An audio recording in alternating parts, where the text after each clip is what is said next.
Hello dear students, welcome to the gateway classes. My name is Gulshan Kumar और मैं आपको पढ़ा रहा हूँ इलेक्ट्रॉनिक्स इंजीनियरिंग। इलेक्ट्रॉनिक्स इंजीनियरिंग में आज यूनिट नंबर 1 का लेक्चर नंबर 2 है और आज के लेक्चर में हम पढ़ेंगे PN junction diode, forward biasing and reverse biasing, VI characteristics of PN junction diode. Lecture को स्टार्ट करने से पहले मैं आपको बता देता हूं कि गेटवे क्लासेस एप्लीकेशन पर एकेट्यूब BTech first year all branches के लिए सभी सब्जेक्ट के बैच अवेलेबल हैं।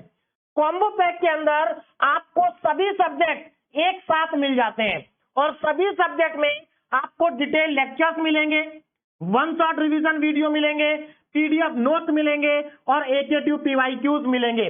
सभी कोर्सेज का लिंक आपको वीडियो के डिस्क्रिप्शन में गिवन है। अगर किसी भी स्टूडेंट की कोई क्वेरी है तो आप हेल्पलाइन नंबर पर कॉल कर सकते हैं। अब हम स्टार्ट करते हैं आज का टॉपिक पीएन जंक्शन डायोड। और पीएन जंक्शन डायोड बनता है पी टाइप और एन टाइप के सेमीकंडक्टर से। तो पीएन जंक्शन डायोड को स्टार्ट करने से पहले आपको ये पता होना चाहिए कि पी टाइप सेमीकंडक्टर क्या है और एन टाइप सेमीकंडक्टर क्या है। लेक्चर नंबर 1 में मैं आपको पी टाइप और एन टाइप सेमीकंडक्टर को डिटेल में पढ़ा चुका हूं। अगर आपने अभी तक लेक्चर नंबर 1 को कंप्लीट नहीं किया है तो एक बार लेक्चर नंबर 1 को कंप्लीट कर लीजिए, क्योंकि लेक्चर नंबर 1 में हमने सेमीकंडक्टर का बेसिक्स पढ़ा था और लेक्चर नंबर 1 को कंप्लीट करने के बाद आपको आज का लेक्चर बहुत आसानी से समझ में आएगा और आने वाले लेक्चर्स भी आसानी से समझ में आएंगे। अब पीएन जंक्शन डायोड को स्टार्ट करने से पहले एक बार पी टाइप और एन टाइप के सेमीकंडक्टर को शॉर्ट में रिवाइज कर लेते हैं। तो ध्यान से सुनिए। देखिए, लास्ट लेक्चर में हमने पढ़ा था कि जो सेमीकंडक्टर हैं वो दो टाइप के होते हैं, इंट्रिंसिक सेमीकंडक्टर और एक्सट्रिंसिक सेमीकंडक्टर। जो इंट्रिंसिक सेमीकंडक्टर होते हैं वो सेमीकंडक्टर की प्योरेस्ट फॉर्म होती है, जैसे कि सिलिकॉन और जर्मेनियम, यानी कि प्योर सिलिकॉन और प्योर जर्मेनियम, ये क्या है? इंट्रिंसिक सेमीकंडक्टर है। और जब हम इंट्रिंसिक सेमीकंडक्टर में इंप्योरिटी को ऐड कर देते हैं तो हमें मिलते हैं एक्सट्रिंसिक सेमीकंडक्टर, यानी कि प्योर सेमीकंडक्टर में अगर हम इंप्योरिटी को ऐड करेंगे तो हमें एक्सट्रिंसिक सेमीकंडक्टर मिलेंगे। और इंप्योरिटी को ऐड करने का जो प्रोसेस होता है उसको हम कहते हैं डोपिंग। बात समझ में आ गई? अब प्योर सेमीकंडक्टर के अंदर हमने कौन सी इंप्योरिटी को ऐड किया है, इस बेसिस पर हमारे एक्सट्रिंसिक सेमीकंडक्टर दो टाइप के होते हैं, पी टाइप सेमीकंडक्टर और एन टाइप सेमीकंडक्टर। तो हम प्योर सेमीकंडक्टर में कौन सी इंप्योरिटी को ऐड करते हैं जिससे हमें पी टाइप का सेमीकंडक्टर मिलता है? तो ध्यान से सुनिए। देखिए, मान लीजिए हमारे पास कोई प्योर सेमीकंडक्टर है, अब वो सिलिकॉन भी हो सकता है, जर्मेनियम भी हो सकता है। मैंने मान लिया कि मेरे पास एक सिलिकॉन का प्योर सेमीकंडक्टर है और उस प्योर सेमीकंडक्टर में अगर हम ट्राईवैलेंट इंप्योरिटी को ऐड कर दें, यानी कि ट्राईवैलेंट इंप्योरिटी की डोपिंग कर दें, तो हमें पी टाइप का सेमीकंडक्टर मिल जाता है। अब ट्राईवैलेंट इंप्योरिटी कौन सी होती है? देखिए, ट्राईवैलेंट इंप्योरिटी को हम एक्सेप्टर इंप्योरिटी भी कहते हैं या एक्सेप्टर आयंस वहां पर हमें मिलते हैं। तो ये ट्राईवैलेंट इंप्योरिटी क्या है? देखिए, ऐसे एटम जिनकी आउटर मोस्ट सेल में 3 इलेक्ट्रॉन होते हैं उनको हम ट्राईवैलेंट इंप्योरिटी कहते हैं, जैसे कि बोरोन। बोरोन की आउटर मोस्ट सेल में कितने इलेक्ट्रॉन है? 3। तो बोरोन क्या है? बोरोन एक ट्राईवैलेंट इंप्योरिटी है। तो अगर हम सिलिकॉन के अंदर, अगर हम सिलिकॉन क्रिस्टल के अंदर बोरोन को ऐड कर दें तो हमें पी टाइप का सेमीकंडक्टर मिलेगा। बोलो, बात क्लियर है? सिमिलरली अगर हम प्योर सेमीकंडक्टर में पेंटावैलेंट इंप्योरिटी को ऐड कर दें, इसको ऐड कर दें पेंटावैलेंट इंप्योरिटी, और पेंटावैलेंट इंप्योरिटी को हम डोनर एटम या डोनर आयंस भी कहते हैं। बात समझ में आ रही? अब पेंटावैलेंट इंप्योरिटी कौन सी होती है? जिनकी आउटर मोस्ट सेल में 5 इलेक्ट्रॉन होते हैं उनको हम पेंटावैलेंट इंप्योरिटी कहते हैं, जैसे कि फास्फोरस। तो अगर हम सिलिकॉन में फास्फोरस को ऐड कर देंगे तो हमें एन टाइप का सेमीकंडक्टर मिलेगा। बोलो, बात समझ में आ गई? तो अब आपको ये तो समझ में आ गया होगा कि पी टाइप का सेमीकंडक्टर कब मिलता है और एन टाइप का सेमीकंडक्टर कब मिलता है। अब यहां पर यह भी समझ लेते हैं कि पी टाइप के सेमीकंडक्टर में क्या क्या होता है और एन टाइप के सेमीकंडक्टर में क्या क्या होता है। ध्यान दीजिएगा। देखो, प्योर सेमीकंडक्टर तो होगा ही होगा, लेकिन इंप्योरिटी को ऐड करने से क्या क्या हुआ होगा उस पर जरा ध्यान देते हैं। देखिए, सबसे पहले बात करते हैं पी टाइप सेमीकंडक्टर की। तो पी टाइप सेमीकंडक्टर में जब हम ट्राइवेलेंट इंप्योरिटी को ऐड करेंगे, ट्राइवेलेंट इंप्योरिटी को, तो देखो उसके आउटर मोस्ट शेल में कितने इलेक्ट्रॉन होंगे? 3। और हमने ऐड किस में किया? सिलिकॉन में। सिलिकॉन के आउटर मोस्ट शेल में कितने इलेक्ट्रॉन है? 4। इसका मतलब बोरोन के पास 1 इलेक्ट्रॉन कम है आउटर मोस्ट शेल में। इसका मतलब वहां पर क्या है? एक वैकेंट स्पेस है इलेक्ट्रॉन के लिए। क्या है? वैकेंट स्पेस है। तो बोरोन क्या करेगा? बोरोन अपने पास में एक वैकेंसी क्रिएट करेगा जिसको हम कहते हैं होल। और ये होल क्या करेगा? इलेक्ट्रॉन को एक्सेप्ट करेगा। इसीलिए हम ट्राइवेलेंट इंप्योरिटी को एक्सेप्टर इंप्योरिटी या एक्सेप्टर आयंस भी कहते हैं। बोलो, बात समझ में आ गई? इसका मतलब जो पी टाइप का सेमीकंडक्टर होगा उसमें एक्सेप्टर आयंस होंगे। देखो यहां पर जो सर्कल है, सर्कल के अंदर जो माइनस आपको दिखाई दे रहा है, एक्चुअल में ये क्या है? एटम है, एक्सेप्टर आयंस। जैसे कि अगर मान लीजिए मैंने इसमें बोरोन को ऐड करा है तो ये किसको रिप्रेजेंट कर रहा है? बी निगेटिव को। बी निगेटिव, तो ये सब बी निगेटिव है। और हर एक बोरोन के एटम के पास में क्या होगा? एक होल होगा। इसका मतलब ये हुआ पी टाइप में हम जितने बोरोन के एटम ऐड करेंगे वहां पर उतने ही होल क्रिएट हो जाएंगे। जितने एटम ऐड करेंगे उतने होल क्रिएट हो जाएंगे। जैसे कि अगर मैंने मान लीजिए 1 करोड़ एटम को ऐड करा तो वहां पर 1 करोड़ होल क्या हो जाएंगे? क्रिएट हो जाएंगे बोरोन एटम के पास में। बोलो, बात समझ में आ गई? क्या क्रिएट हो जाएंगे?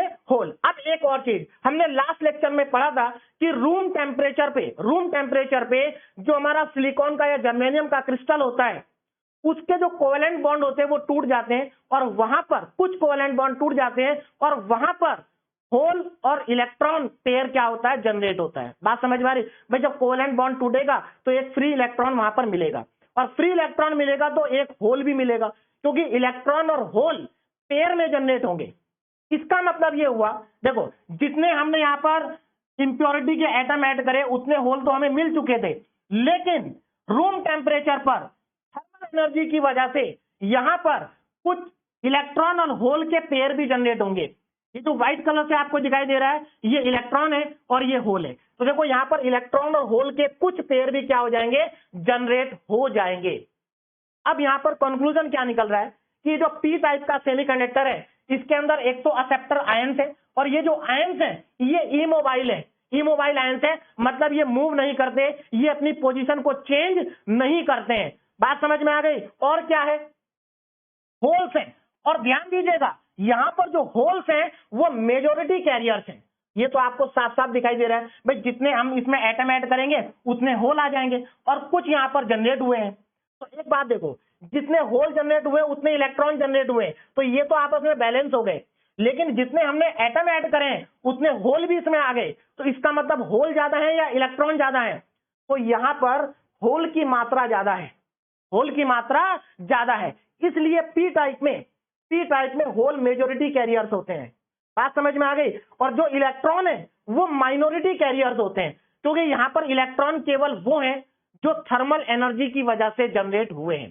तो आपको अब एक बात तो क्लियर हो गई होगी कि पी टाइप सेमीकंडक्टर में एक्सेप्टर आयंस होते हैं और ये इमोबाइल होते हैं, ये अपनी पोजीशन को चेंज नहीं कर सकते। होल्स होते हैं मेजोरिटी कैरियर्स और इलेक्ट्रॉन होते हैं माइनॉरिटी कैरियर्स। बोलो, बात समझ में आ गई? अब बात करते हैं एन टाइप की। इधर हमने क्या करा? पेंटावेलेंट इंप्योरिटी को ऐड करा, यानी कि जिसके आउटर मोस्ट शेल में 5 इलेक्ट्रॉन है, जैसे कि फास्फोरस। तो सीधी सी बात है, फास्फोरस को अगर हम यहां पर ऐड कर दें तो उसके पास 5 इलेक्ट्रॉन है, तो उसके 4 इलेक्ट्रॉन तो कोवेलेंट बॉन्ड में पार्टिसिपेट कर लेंगे सिलिकॉन के साथ में, क्योंकि सिलिकॉन के आउटर मोस्ट शेल में भी 4 इलेक्ट्रॉन है। लेकिन हर एक फास्फोरस एटम के पास एक एक्स्ट्रा इलेक्ट्रॉन है, एक एक्स्ट्रा इलेक्ट्रॉन है, जिस इलेक्ट्रॉन को वो यहां पर क्या करेगा? डोनेट कर देगा। बात समझ में आ रही? कंडक्शन के लिए डोनेट कर देगा।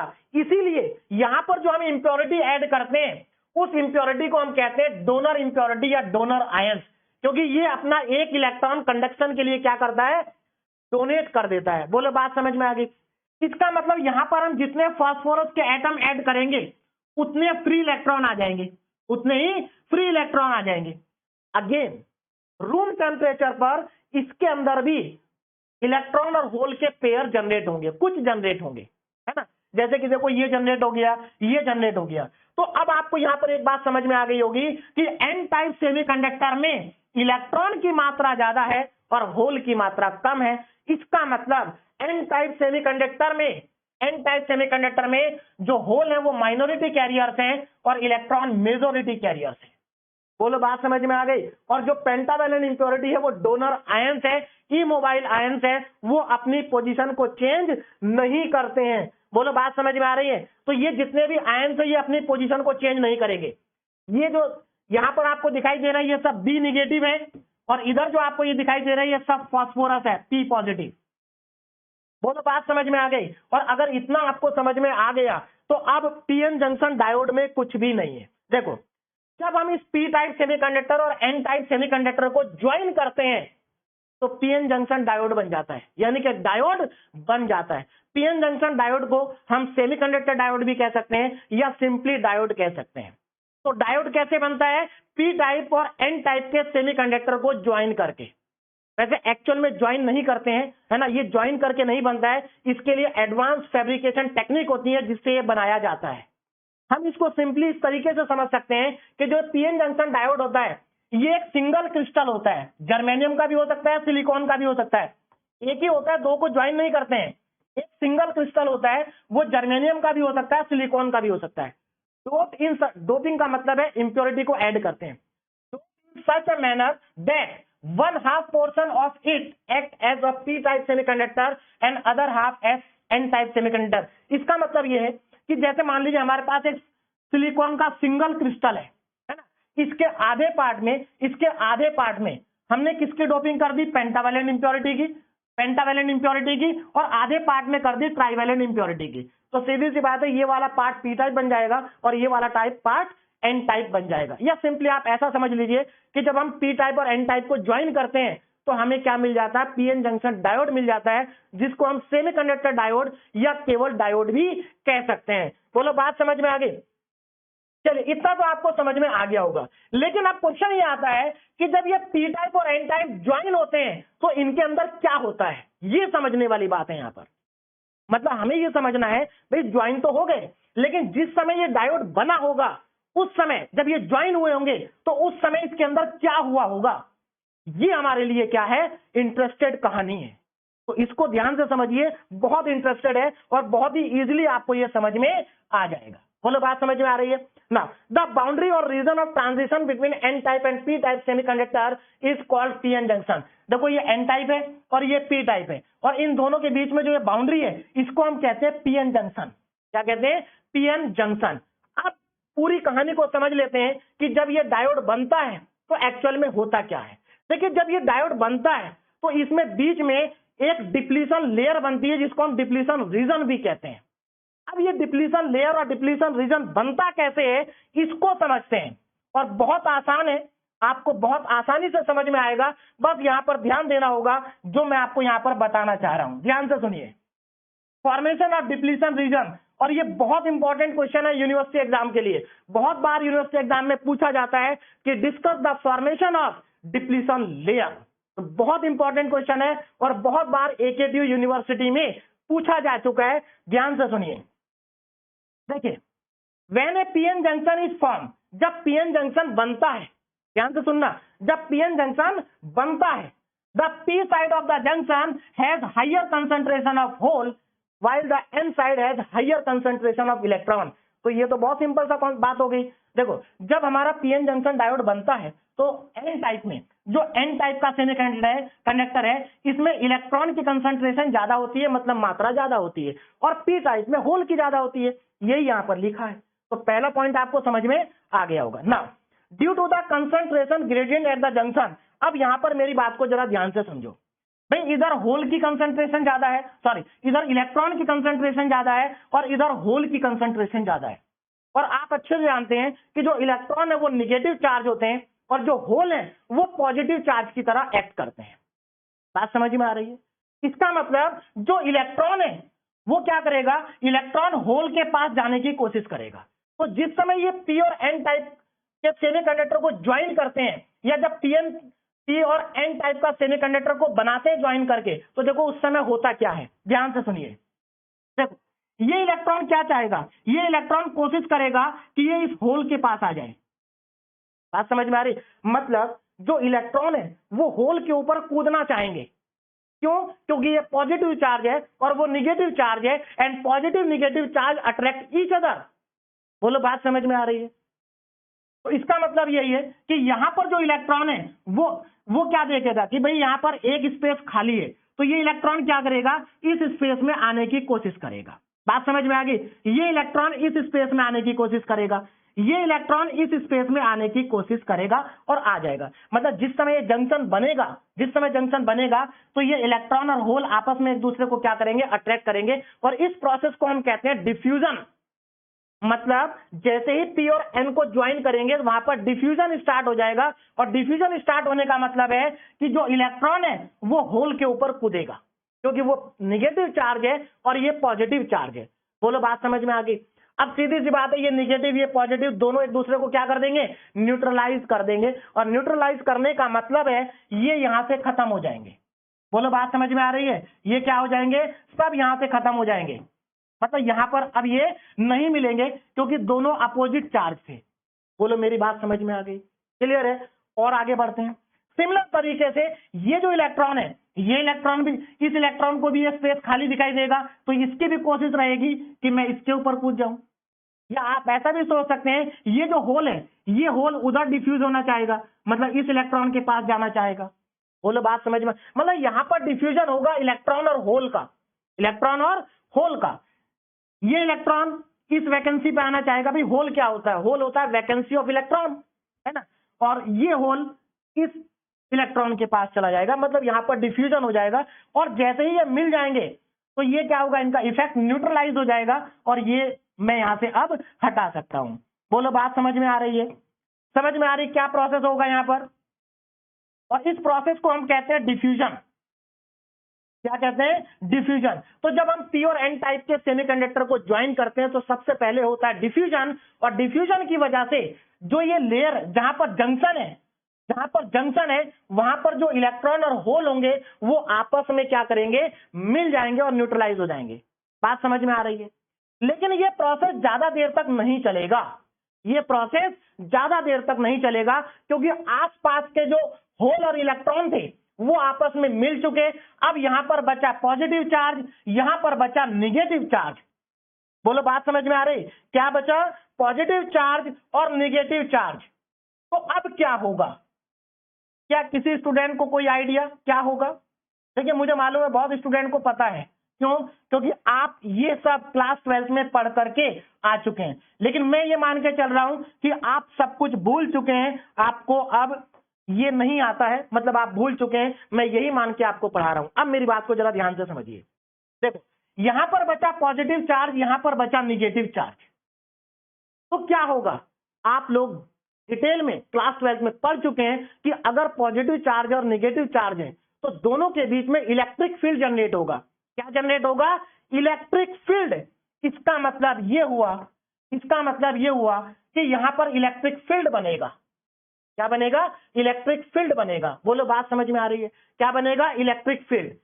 तो यहां पर बनेगा इलेक्ट्रिक फील्ड, और इलेक्ट्रिक फील्ड की डायरेक्शन होती है पॉजिटिव टू निगेटिव। कहां से कहां होती है? Positive to negative, positive to negative, positive to negative. इसका मतलब यहां पर बीच में इलेक्ट्रिक फील्ड डेवलप हो चुका है। बात समझ में आ गई? अब इलेक्ट्रिक फील्ड की प्रॉपर्टी आप अच्छे से जानते हैं, ध्यान से सुनिए। देखो अगर मान लीजिए इलेक्ट्रिक फील्ड की ये डायरेक्शन है, क्या ये इलेक्ट्रिक फील्ड की डायरेक्शन है, और मैं यहां पर एक इलेक्ट्रॉन को रख दूं, तो क्या मुझे आप बता सकते हैं कि ये इलेक्ट्रिक फील्ड इस इलेक्ट्रॉन के ऊपर कौन सी डायरेक्शन में फोर्स लगाएगा? मालूम है कौन सी डायरेक्शन लगाएगा? या मैं यहां पर एक पॉजिटिव चार्ज रख देता हूं, तो ये इलेक्ट्रिक फील्ड पॉजिटिव चार्ज पे कौन सी डायरेक्शन में फोर्स लगाएगा? तो अगर आप भूल गए तो मैं बता देता हूं। देखो जो इलेक्ट्रिक फील्ड होता है वो पॉजिटिव चार्ज पे इलेक्ट्रिक फील्ड की डायरेक्शन में फोर्स लगाता है, और निगेटिव चार्ज पर अपोजिट डायरेक्शन में फोर्स लगाता है। बोलो बात क्लियर हो गई? अब जरा यहां पर आ जाओ। ये इलेक्ट्रिक फील्ड ऐसे जनरेट हुआ है। देखो ये जो इलेक्ट्रॉन है, ये इलेक्ट्रॉन भी चाहेगा कि मैं इस होल के पास आ जाऊं, क्योंकि स्पेस खाली है, लेकिन आ नहीं पाएगा। क्यों नहीं आ पाएगा? अब इस बात को समझिए। इलेक्ट्रॉन क्या है? निगेटिव चार्ज है, निगेटिव चार्ज है। ये इलेक्ट्रॉन जैसे ही इधर आने की कोशिश करेगा, ध्यान से समझिए, ये इलेक्ट्रॉन जैसे ही इधर आने की कोशिश करेगा, ये इलेक्ट्रिक फील्ड इस पे इस डायरेक्शन में फोर्स लगाएगा और वापस अपनी जगह पर भेज देगा। मतलब ये कितनी भी कोशिश कर ले, इस इलेक्ट्रिक फील्ड को क्रॉस नहीं कर सकता, क्योंकि यहां पर ये इलेक्ट्रिक फील्ड डेवलप हो चुका है। देखिए, जब हमने ज्वाइन किया था तब इलेक्ट्रिक फील्ड नहीं था, लेकिन जैसे ही ज्वाइन किया, यहां पर पॉजिटिव चार्ज आ गया, यहां पर निगेटिव चार्ज आ गया, इलेक्ट्रिक फील्ड डेवलप हुआ, और ये इलेक्ट्रिक फील्ड अब फर्दर डिफ्यूजन नहीं होने देगा। मतलब अब इनको आपस में नहीं मिलने देगा। बात समझ में आ रही है? ये होल है, ये होल कोशिश करेगा उधर जाने की, लेकिन ये इलेक्ट्रिक फील्ड इसको इधर धक्का मारेगा। क्यों? क्योंकि जो इलेक्ट्रिक फील्ड होता है वो पॉजिटिव चार्ज पे इलेक्ट्रिक फील्ड के डायरेक्शन में फोर्स लगाता है। तो होल पॉजिटिव चार्ज है, तो ये इलेक्ट्रिक फील्ड क्या करेगा? इस होल के ऊपर इस डायरेक्शन में फोर्स लगाएगा। तो कहने का मतलब ये है, ये जो इलेक्ट्रिक फील्ड डेवलप हुआ है, ये इलेक्ट्रॉन को उधर धक्का मारेगा और होल को इधर धक्का मारेगा, और इन दोनों को आपस में मिलने नहीं देगा। मतलब पॉजिटिव और निगेटिव चार्ज को आपस में मिलने नहीं देगा। बात समझ में आ रही है? कौन? Electric field. क्लियर हो गई बात? तो यहां पर इलेक्ट्रिक फील्ड डेवलप हुआ, और ये जितने रीजन में इलेक्ट्रिक फील्ड डेवलप हुआ, इस रीजन को ही हम कहते हैं, इस रीजन को हम कहते हैं डिप्लीशन रीजन और डिप्लीशन लेयर। यही हमारी क्या है? डिप्लीशन लेयर है। बोलो, बात समझ में आ रही है? ये क्या है? डिप्लीशन लेयर है। अब ये जो बातें मैंने आपको बताई हैं, यही सब बातें मैंने अब यहां पर देखो सिंपल लैंग्वेज में थ्योरी में लिखी हैं। ध्यान से सुनना। देखो, due to the concentration gradient at the junction, क्योंकि भाई जंक्शन पे क्या था? कंसंट्रेशन ग्रेडियंट था। इधर इलेक्ट्रॉन की मात्रा ज्यादा थी, इधर होल की मात्रा ज्यादा थी, तो यहां पर कंसंट्रेशन ग्रेडियंट था। जिसकी वजह से जो होल है, देखो, hole from the p region diffuse in the n region. जो होल थे वो पी रीजन से कहां डिफ्यूज हो रहे हैं? एन रीजन में। ठीक है, hole from P region diffuse into N region and recombine with the electron, और इलेक्ट्रॉन के साथ क्या हो रहे हैं? रिकंबाइन हो रहे हैं एन रीजन में, एंड न्यूट्रलाइज ईच अदर, और एक दूसरे को क्या कर रहे हैं? न्यूट्रलाइज कर रहे हैं। इसीलिए मैंने यहां से हटा दिया उनको, क्योंकि वो न्यूट्रलाइज हो चुके हैं। बोलो, बात समझ में आ रही है? आगे देखो, electron from the n region, और जो इलेक्ट्रॉन है एन रीजन में, वो इलेक्ट्रॉन क्या कर रहे हैं? वो इस पी रीजन में डिफ्यूज कर रहे हैं, है ना?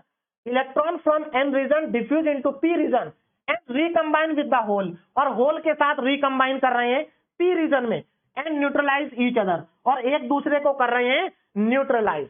बोलो, बात समझ में आ रही है? एक दूसरे को क्या कर रहे हैं? न्यूट्रलाइज। तो अब आपको समझ में आ गया होगा कि यहां से इलेक्ट्रॉन और होल खत्म क्यों हुए। यहां पर ना तो कोई इलेक्ट्रॉन है, ना ही यहां पर कोई होल है, यानी कि इस रीजन में कोई भी फ्री चार्ज नहीं है, कोई भी फ्री चार्ज कैरियर नहीं है। आगे देखो ना, diffusion of hole leave the negative acceptor ion on the p side of the junction.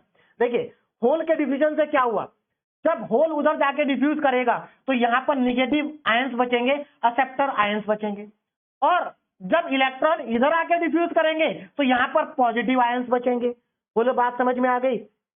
देखिए, diffusion of electron leave positive donor ions on the n side of the junction, तो n side में positive ions बचे, तो यहां पर positive ions बचे, यहां पर नेगेटिव आयंस बचे, और ये जो ये हमारा रीजन है, इसी रीजन को हम कहते हैं डिप्लीशन लेयर और डिप्लीशन रीजन। बोलो, ये पॉइंट समझ में आया? तो डिप्लीशन लेयर कैसे बनती है, क्या आपको ये क्लियर हुआ? और डिप्लीशन लेयर के अंदर क्या होता है? इलेक्ट्रिक फील्ड कौन से डायरेक्शन में होता है? देखो, इलेक्ट्रिक फील्ड की डायरेक्शन क्या है? एन से पी, एन से पी, यानी कि पॉजिटिव से निगेटिव, पॉजिटिव से निगेटिव। अब एक पॉइंट यहां पर मैं आपको और क्लियर कर देता हूं, बहुत सारे स्टूडेंट को कंफ्यूजन रहता है, वो एन टाइप सेमीकंडक्टर को निगेटिव समझ लेते हैं और पी टाइप सेमीकंडक्टर को पॉजिटिव समझ लेते हैं। बिल्कुल गलत है, ऐसा नहीं है। एन टाइप सेमीकंडक्टर निगेटिव नहीं होता है, मैंने आपको लास्ट लेक्चर में बताया था। इसको हम एन टाइप इसलिए कहते हैं क्योंकि इसमें इलेक्ट्रॉन मेजॉरिटी कैरियर्स हैं, और इसको पी टाइप इसलिए कहते हैं क्योंकि इसमें होल मेजॉरिटी कैरियर्स है। लेकिन इसका मतलब ये नहीं है कि ये पॉजिटिव और ये निगेटिव है, नहीं, पॉजिटिव निगेटिव नहीं है। पी और एन का मतलब पॉजिटिव निगेटिव नहीं है, इस चीज को आप अच्छे से समझ लीजिए। चलिए, तो यहाँ पर इलेक्ट्रिक फील्ड की जो डायरेक्शन है वो एन से पी की तरफ है। क्यों? क्योंकि एन साइड में पॉजिटिव चार्ज है और पी साइड में निगेटिव चार्ज है, और इलेक्ट्रिक फील्ड की डायरेक्शन होती है पॉजिटिव टू निगेटिव। अब यहाँ पर एक और इंपॉर्टेंट पॉइंट आ जाएगा और उसको जरा ध्यान से समझिए।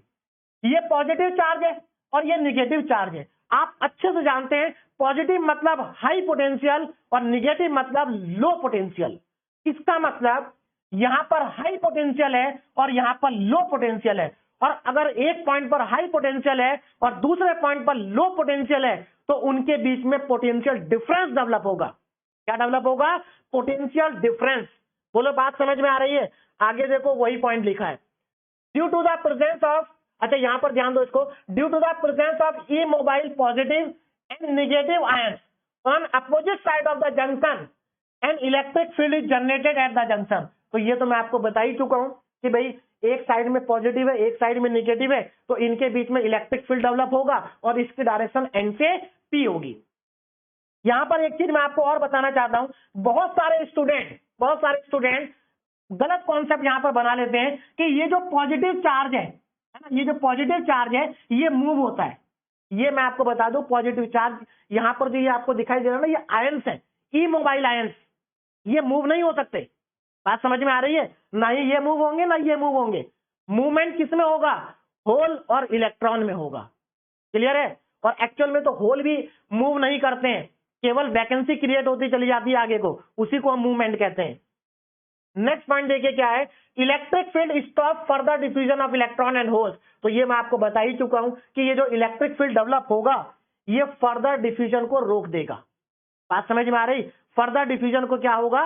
रोक देगा। तो देखो सिंपल सी समरी ये है कि जब हम पी टाइप और एन टाइप को ज्वाइन करते हैं, है ना, तो जिस इंस्टेंट पर हम ज्वाइन करते हैं या जिस इंस्टेंट पर हम इनको बनाते हैं, तो उस इंस्टेंट पर क्या होता है? डिफ्यूजन होता है, जिसकी वजह से हल्का सा डिफ्यूजन करंट भी फ्लो होता है, लेकिन वो हमें नहीं पढ़ना है।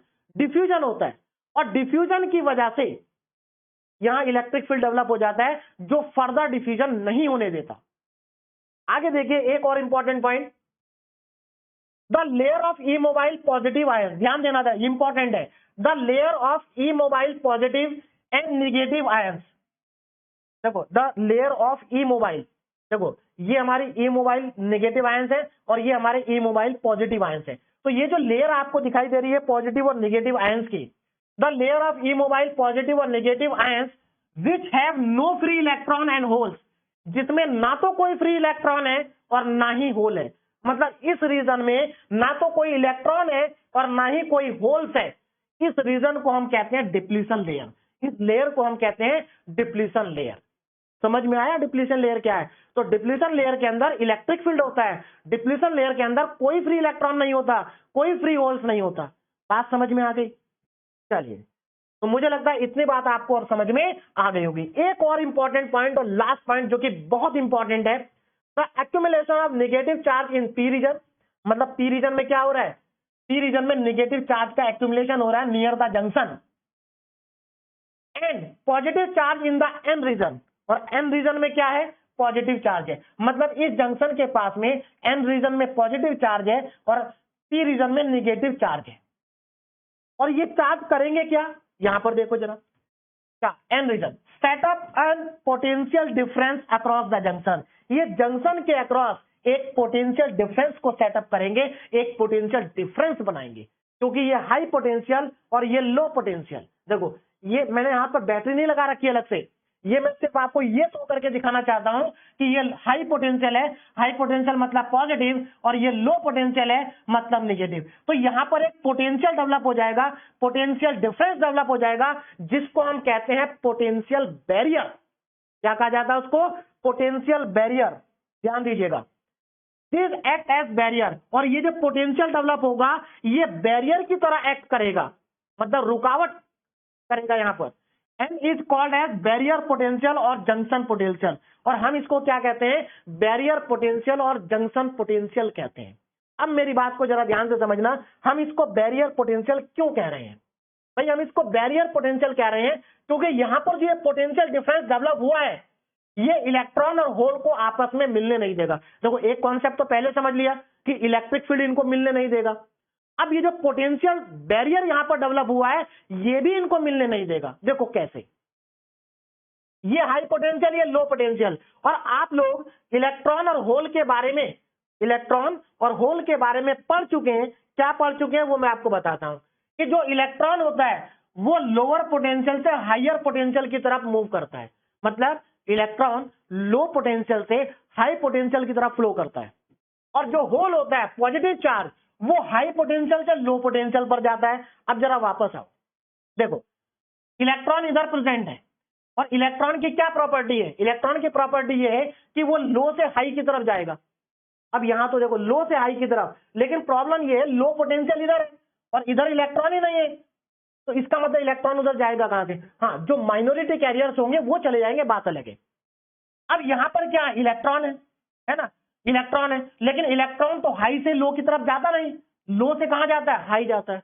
इसका मतलब ये जो इलेक्ट्रॉन है ये कभी भी हाई पोटेंशियल से लो पोटेंशियल की तरफ मूव नहीं करेंगे। सिमिलरली ये जो होल है, ये होल लो से हाई में मूव नहीं करेंगे। क्यों? क्योंकि होल हाई से लो की तरफ मूव करते हैं और इलेक्ट्रॉन लो से हाई की तरफ मूव करते हैं। बात समझ में आ गई? हाँ, माइनॉरिटी कैरियर्स मूव कर जाएंगे लेकिन मेजोरिटी कैरियर्स मूव नहीं करेंगे। बोलो बात समझ में आ गई? तो ये हमारा डिप्लीशन लेयर और डिप्लीशन रीजन है। और यहां पर ये जो वीबी लिखा है, वीबी, ये वीबी एक्चुअल में बैरियर पोटेंशियल है। क्या है ये? Barrier potential. इसको हम कहते हैं बैरियर पोटेंशियल। बोलो बात समझ में आएगी? This is the barrier potential, है ना। ये हाइट आपको यहां पर दिखाई दे रही होगी, ये हाइट, ये क्या? Barrier potential. देखो ये लो पोटेंशियल, इस साइड में लो पोटेंशियल है, यहां पर लो है और यहां पर हाई है, तो ये क्या आ गया हमारा? Barrier potential. अब यहां पर एक इंपॉर्टेंट चीज हमें समझनी है। क्या समझना है? कि अगर हम मान लीजिए हम इस इलेक्ट्रॉन को इधर से इधर भेजना चाहते हैं, सही, सीधी सी बात है, जब तक ये इलेक्ट्रॉन फ्लो नहीं करेंगे, जब तक ये इलेक्ट्रॉन फ्लो नहीं करेंगे तब तक इस डायोड से करंट फ्लो नहीं कर सकता। अगर हम इस डायोड से करंट को फ्लो कराना चाहते हैं तो हमें क्या करना पड़ेगा? हमें इन इलेक्ट्रॉन को इधर से इधर फ्लो कराना पड़ेगा। तो क्या आप बता सकते हैं कि ये इलेक्ट्रॉन इधर से इधर कैसे आएंगे? तो सीधी सी बात है, इन इलेक्ट्रॉन के पास अपनी इतनी एनर्जी नहीं है कि ये इस पोटेंशियल बैरियर को पास कर सके। इनके पास इतनी एनर्जी नहीं है। ये पास करने की कोशिश करेंगे लेकिन ये इलेक्ट्रिक फील्ड धक्का मार के वापस भेज देगा इनको। तो इनके पास इतनी एनर्जी नहीं है कि ये इस बैरियर को क्रॉस कर चुके, क्रॉस कर दे। बात समझ में आ रही? इसका मतलब अगर हम इनको क्रॉस कराना चाहते हैं तो हमें इन्हें एक्सटर्नल एनर्जी देनी पड़ेगी। अगर हम चाहते हैं कि ये होल इस बैरियर को पार करके उधर चले जाएं तो हमें इनको एक्सटर्नल एनर्जी क्या करनी पड़ेगी? देनी पड़ेगी, तब ये पास होंगे। क्लियर होगी बात? इसका मतलब ये है हमें इस डायोड पे एक एक्सटर्नल बैटरी लगानी पड़ेगी, एक एक्सटर्नल बैटरी लगानी पड़ेगी। और जब हम डायोड पर एक्सटर्नल बैटरी लगाते हैं तो वहां पर होती है बायसिंग। उसी को हम क्या कहते हैं? बायसिंग। तो अब हम आगे फॉरवर्ड बायसिंग और रिवर्स बायसिंग को पढ़ेंगे। तो मेरी बात को यहां पर ध्यान से समझना, जब हम डायोड पे कोई बैटरी अप्लाई नहीं करते हैं, यानी कि कोई एक्सटर्नल एनर्जी नहीं देते हैं, तो तब तक कहा जाता है अनबायस्ड कंडीशन।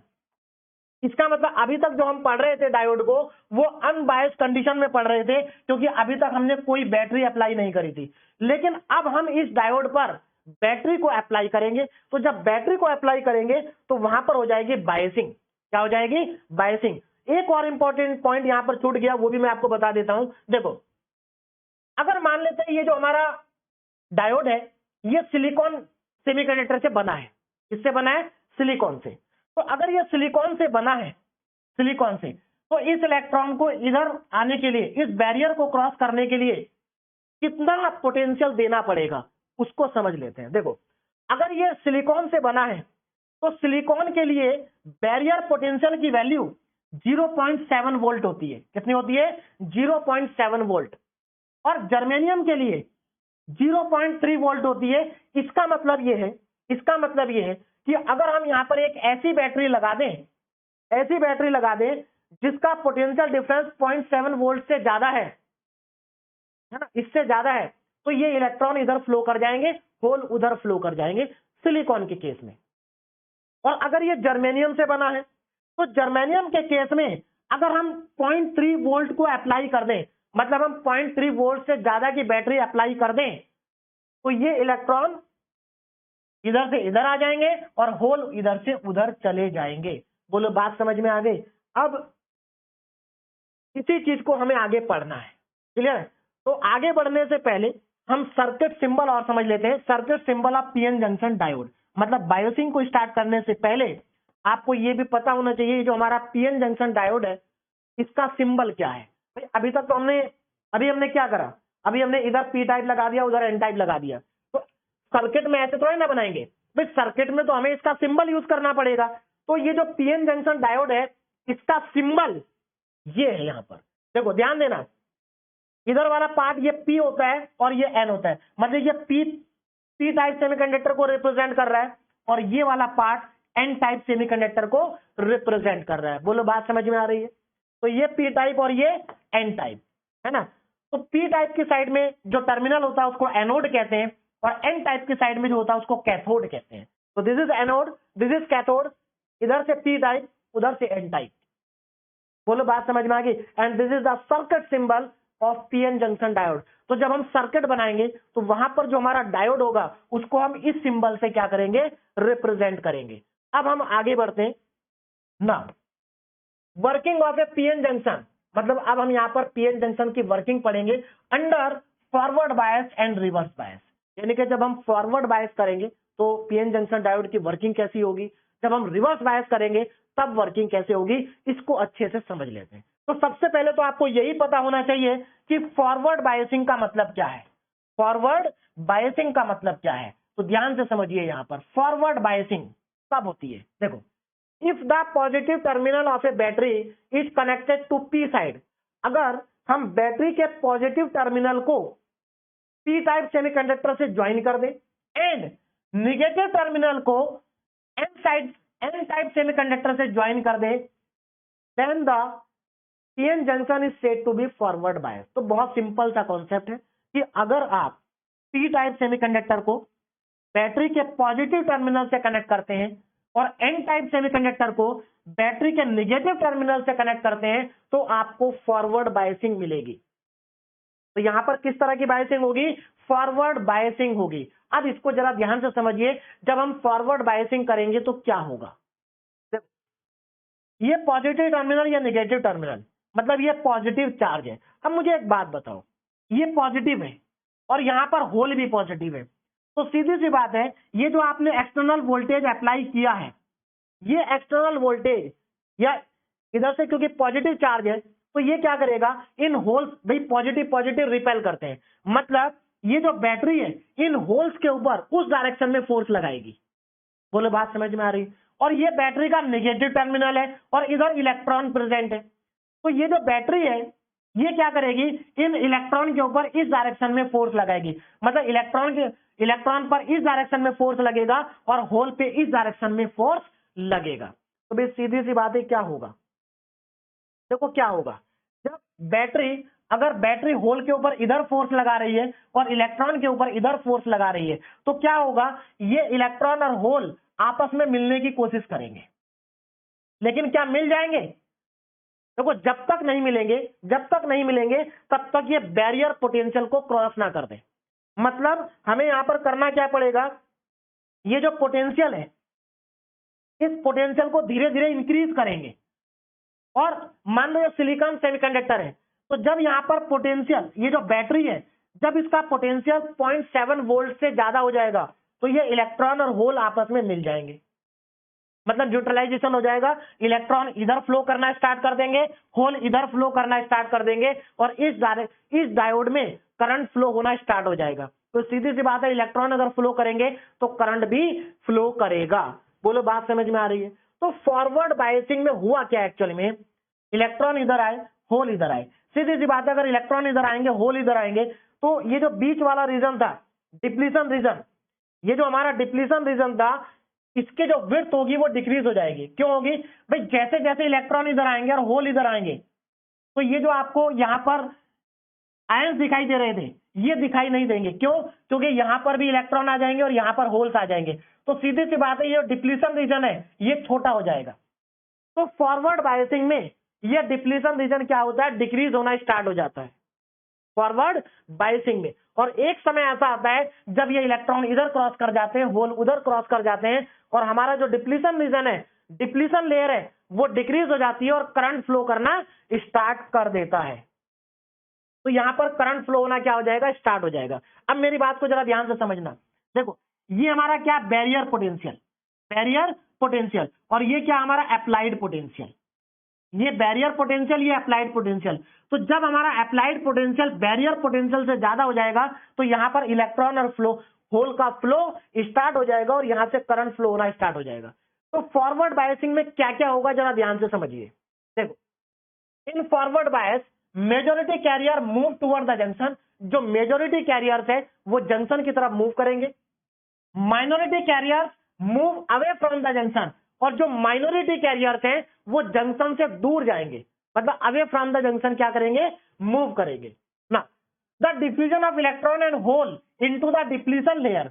अब सीधी सी बात है, डिप्लीशन लेयर में इलेक्ट्रॉन और होल का डिफ्यूजन स्टार्ट हो जाएगा। तो अगर डिफ्यूजन स्टार्ट हो जाएगा तो वहां पर डिप्लीशन लेयर जो है उसकी थिकनेस क्या हो जाएगी, कम हो जाएगी, है ना। The diffusion of electron and hole into the depletion layer decrease its width. मतलब सीधी सी बात है, जब इलेक्ट्रॉन और होल डिप्लीशन रीजन में आना स्टार्ट हो जाएंगे तो डिप्लीशन लेयर की जो विड्थ है वो डिक्रीज हो जाएगी। व्हेन वी एक्सीड वीबी, मतलब जब अप्लाइड पोटेंशियल बैरियर पोटेंशियल से ज्यादा हो जाएगा, the majority carrier start flowing. तो जो मेजोरिटी कैरियर है वो फ्लो करना स्टार्ट कर देंगे जंक्शन के अलावा। मेजोरिटी कैरियर की बात हो रही है, मेजोरिटी कैरियर स्टार्ट कर देंगे फ्लो करना एंड सेटअप और लार्ज करंट, और वहां पर क्या होगा, लार्ज करंट जो है वो फ्लो करना स्टार्ट कर देगा जो कि मिली एम्पियर के ऑर्डर का होगा। अब बहुत सारे स्टूडेंट सोचेंगे sir milliampere large current कहां हुआ, तो सेमीकंडक्टर के लिए अगर सेमीकंडक्टर से करंट मिली एम्पियर में फ्लो कर रहा है ना तो वो लार्ज करंट ही होगा। बात समझ में आ रही है, यहां सेमीकंडक्टर की बात हो रही है, कंडक्टर की बात नहीं हो रही है। और इस करंट को हम कहते हैं forward current in the circuit. Clear है। The current increases with increase in applied voltage. जैसे जैसे हम अप्लाइड वोल्टेज को बढ़ाते जाएंगे करंट भी हमारा क्या होगा, बढ़ता जाएगा। बोलो बात समझ में आ गई। अब यहां पर एक और इंपॉर्टेंट चीज बची है और वो क्या है, उसको भी समझना जरूरी है। ध्यान से देखो, देखिए जब हम फॉरवर्ड बायसिंग करेंगे तो इलेक्ट्रॉन इधर आएंगे, होल इधर जाएंगे, ये मेजोरिटी कैरियर्स है। लेकिन यहां पर कुछ होल भी तो होंगे। अरे भाई ऐसा नहीं है ना कि ये एन टाइप है तो इसमें होल नहीं है, होल है माइनॉरिटी कैरियर्स में। ये पी टाइप है तो इसमें इलेक्ट्रॉन भी है माइनॉरिटी कैरियर्स। तो यहां पर जो होल होंगे और यहां पर जो इलेक्ट्रॉन होंगे तो सीधी सी बात है वो क्रॉस नहीं करेंगे जंक्शन को। क्यों? क्योंकि यहां पर जो होल होंगे वो उधर की तरफ अट्रैक्ट होंगे और यहां पर जो इलेक्ट्रॉन होंगे वो इधर की तरफ फ्लो करना चाहेंगे, मतलब इधर की तरफ अट्रैक्ट होंगे। तो कहने का मतलब ये है मेजोरिटी कैरियर जंक्शन को क्रॉस करेंगे और माइनॉरिटी कैरियर क्रॉस नहीं करेंगे। तो इसका मतलब ये हुआ इस डायोड में जो करंट फ्लो होगा वो केवल मेजोरिटी कैरियर्स की वजह से ही होगा, माइनॉरिटी कैरियर्स की वजह से नहीं होगा। बोलो बात समझ में आ रही है। अब यहां पर कभी कभी एग्जाम में एक डेफिनेशन पूछी जाती है नी वोल्टेज और कट इन वोल्टेज की। तो ये क्या है, देखो सिलिकॉन, मान लीजिए सिलिकॉन का हमारा डायोड है, सिलिकॉन का है, तो सिलिकॉन के डायोड के केस में है ना भाई सीधी सी बात है, यहां पर मैंने अभी आपको समझाया था ये हमारा एक डायोड है, हमने यहां पर बैटरी को अप्लाई करा है। अगर ये सिलिकॉन का है तो यहां पर बैरियर पोटेंशियल की वैल्यू कितनी होगी, 0.7 वोल्ट। तो सीधी सी बात है अगर हम यहां पर फ्लो कराना चाहते हैं तो हमें यहां पर कितने वोल्ट अप्लाई करना पड़ेगा, 0.7 वोल्ट कम से कम अप्लाई करना पड़ेगा। और इसी 0.7 वोल्ट को हम नी वोल्टेज कहते हैं कि हम कितना वोल्टेज अप्लाई कर रहे हैं, मतलब ये बैरियर पोटेंशियल के बराबर ही होता है। ये minimum positive voltage required to start conduction. Conduction start करने का मतलब है करंट फ्लो होना स्टार्ट हो जाना चाहिए, है ना। तो कंडक्शन को स्टार्ट करने के लिए जितना भी मिनिमम वोल्टेज आपको चाहिए फॉरवर्ड बायस में, उसी को हम कहते हैं नी वोल्टेज और कट इन वोल्टेज। जर्मेनियम के लिए 0.3 वोल्ट होगा और सिलिकॉन के लिए 0.7 वोल्ट होगा, क्योंकि सिलिकॉन में बैरियर पोटेंशियल कितना है, 0.7, तो नी वोल्टेज भी कितना हो जाएगा, 0.7। जर्मेनियम में कितना होता है आपका बैरियर पोटेंशियल, 0.3 वोल्ट, तो यहां पर कट इन वोल्टेज या नी वोल्टेज भी कितना होगा, 0.3 वोल्ट होगा। बोलो बात समझ में आ गई? तो मुझे लगता है इतना आपको समझ में आ गया होगा। अब यहां पर ये तो हमारा, ये आपको समझ में आ गया पीएन जंक्शन डायोड है, लेकिन सर्किट में कैसे रिप्रेजेंट किया जाएगा? देखो ये हमारा सिंबल हो गया पीएन जंक्शन डायोड का, ये पी साइड और ये एन साइड। सीधी सी बात है, पी पॉजिटिव से कनेक्ट है, एन नेगेटिव से कनेक्ट है, तो ये क्या है? फॉरवर्ड बायसिंग है। तो सर्किट में, अगर सर्किट में बैटरी का पॉजिटिव पी से कनेक्ट है और नेगेटिव एन से कनेक्ट है, तो फॉरवर्ड बायसिंग होगी। तो ये सर्किट किसको रिप्रेजेंट कर रहा है? फॉरवर्ड बायसिंग को रिप्रेजेंट कर रहा है। अब चलते हैं रिवर्स बायसिंग पे।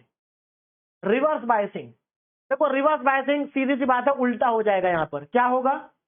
जो बैटरी का पॉजिटिव टर्मिनल है वो एन टाइप से कनेक्ट होगा और नेगेटिव टर्मिनल पी टाइप से कनेक्ट होगा, उल्टा हो गया। इसी को हम कहते हैं रिवर्स बायसिंग। क्या कहा जाता है? रिवर्स बायसिंग, है ना। और अगर हम इसके सर्किट सिंबल की बात करें तो ये इसका सिंबल है, सीधी सी बात है, ये पी और ये एन है। तो देखो पी किससे कनेक्ट है? नेगेटिव से। एन किससे कनेक्ट है? पॉजिटिव से। तो कैसी बायसिंग हो गई? रिवर्स बायसिंग हो गई। अब देखो रिवर्स बायसिंग में होगा क्या, ध्यान से समझना भाई। यहां पर तो क्या हुआ था, जो हमारी डिप्लीशन लेयर थी वो डिक्रीज होगी। देखो पहले इतनी थी और ये डिक्रीज होती जा रही है।